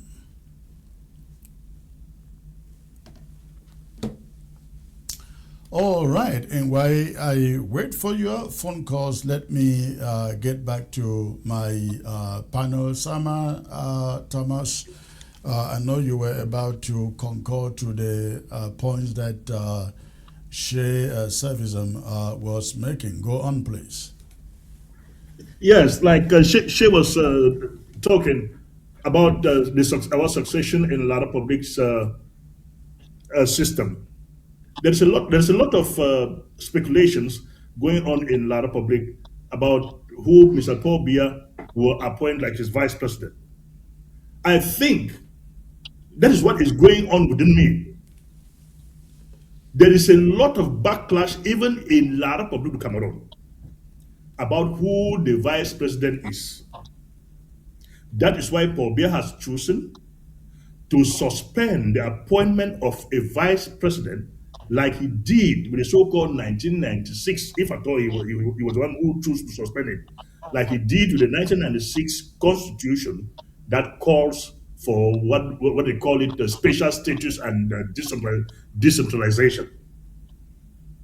It is only when Paul Biya thinks I will, or when France sees an opportunity on something in the constitution that will favor their policy in La Republic of Cameroon, that they will say, no, let us go back to this thing, but they must have taken time to fix some certain aspect of that thing before bringing it into play. So what is happening in La Republic of Cameroon and Paul Biya now, or France, is they are contemplating who are we going to elect or to be appointed as the vice president in La Republic of Cameroon, with all this backlash that is coming even from within La Republic of Cameroon's citizens. For their citizens are saying that if the vice president, putting everything equal, if the president is coming from La Republic of Cameroon, the vice must be coming from the southern Cameroons. That is what is now holding the appointment of the vice president in La Republic. So France is now playing his game like they did in 1996 to give peace a chance when everything must have settled, that nobody is talking about succession and vice president, when they must have changed some certain things in that so-called constitution that will give them the opportunity, of which they have all the opportunity to do whatever they want to do, to say you can be the vice, but will not succeed your predecessor if something happens. That day will come that that decision will be taken and fitted into that clause of the constitution. And from that moment, they will now appoint a vice president, even if that vice president is John Ute, is Philomena Young, or whosoever. They will appoint him knowing that he will not succeed Mr. Paul Biya or whosoever if that person dies. Not as if they cannot appoint anybody now. It is the backlash within their own circles that is holding them not to appoint a vice president at the moment.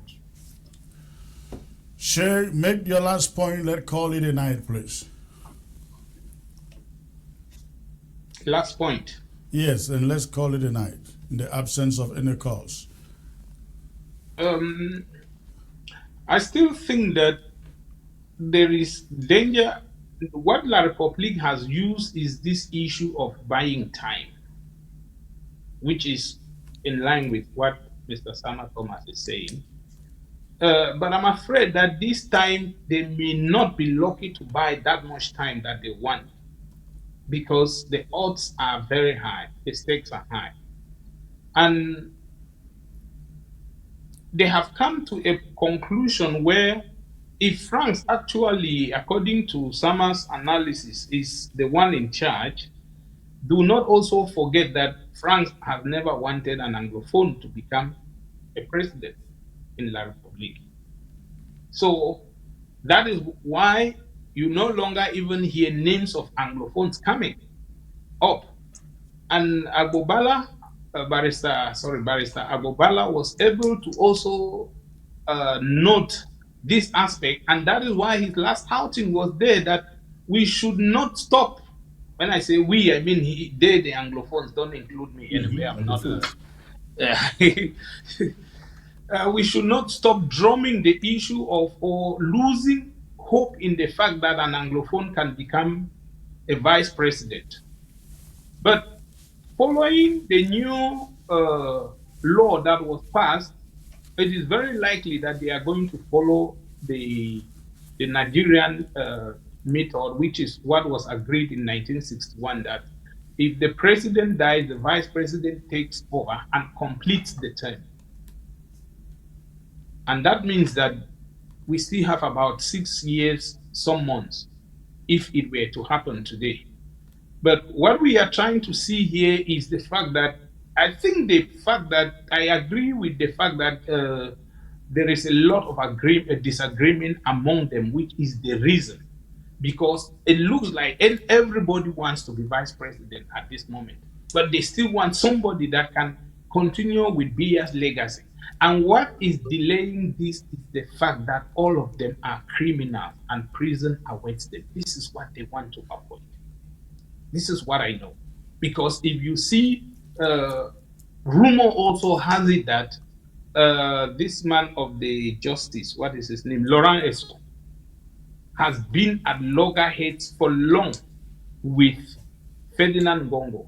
And these two people are also very two powerful people that if they do not agree, it is very difficult for a consensus to be made. So these are some of the reasons that I think are delaying the vice president's position. But of course, we can never deny the French influence. Once France cannot get what they want, it will be difficult. And that is why I keep saying that we are in this mess, in this war. We have not been to the negotiating table because France has been using first its position as a veto power at the UN. They have been convincing other countries. Imagine what just happened recently, that Cameroon, of all people, was still maintained by United States of America as one of the visa processing countries. Yeah, I don't consider that as anything because America is looking at convenience. Remember, Cameroon within the sub-Central African region is like the operating house for every diplomatic mission. So, why did they choose Equatorial Guinea? Don't forget, Equatorial Guinea is also... Equatorial Guinea has a problem of infrastructure that Yaoundé has that they don't. Remember, Equatorial Guinea is a very small country. I will disagree with you. If it comes to infrastructure, Cameroon now is, I think, one of the worst countries in Africa in terms of infrastructure. Consider it this way. If you look at what... Consider it this way. What the diplomatic missions have built in Yaoundé over the years. That's infrastructure we're talking about. Yeah, I'm coming to that, Secretary Chris, Comrade Chris. Where my argument is going through is the fact that a country that is known for human rights abuses, taking America as the police of the world, should have used this situation at this moment to sanction Cameroon in this situation. Imagine, I will look at the case of Abuja being left out for Lagos. That already makes sense. But keeping Yaoundé and Cameroon among the 20 countries, was it 19 countries? Sorry, it's just that they have 20 centers, but 19 countries that were chosen. For me, I see still as what you call hypocrisy of the West. All right. Thank you. Comrades, unfortunately, we are out of time, and let's do this some other time. Thank you for coming on. Thanks for having me. Are you sending us the stream? The what? Sending you the what? Coming from your friends in not for staying this late. Oh, okay. I will try. I will try. You guys just keep praying out there. All right. Good night. Okay, ladies Thank and you for having us there. thank you. Okay, ladies and gentlemen, the time is fast spent. We are going to end here for tonight. We lost Mike Fusi earlier on, but thanks for Sama Thomas and Share Servicism for joining the show. I hope you enjoyed it tonight. I will be back here on Friday with another powerful panel and issues to discuss. Thanks for tuning in once more and good night. Have you noticed? The world is changing faster than ever before. Artificial intelligence is transforming workplaces, creating new opportunities, and reshaping entire industries. The question is no longer whether AI will impact your career. The question is, will you be ready?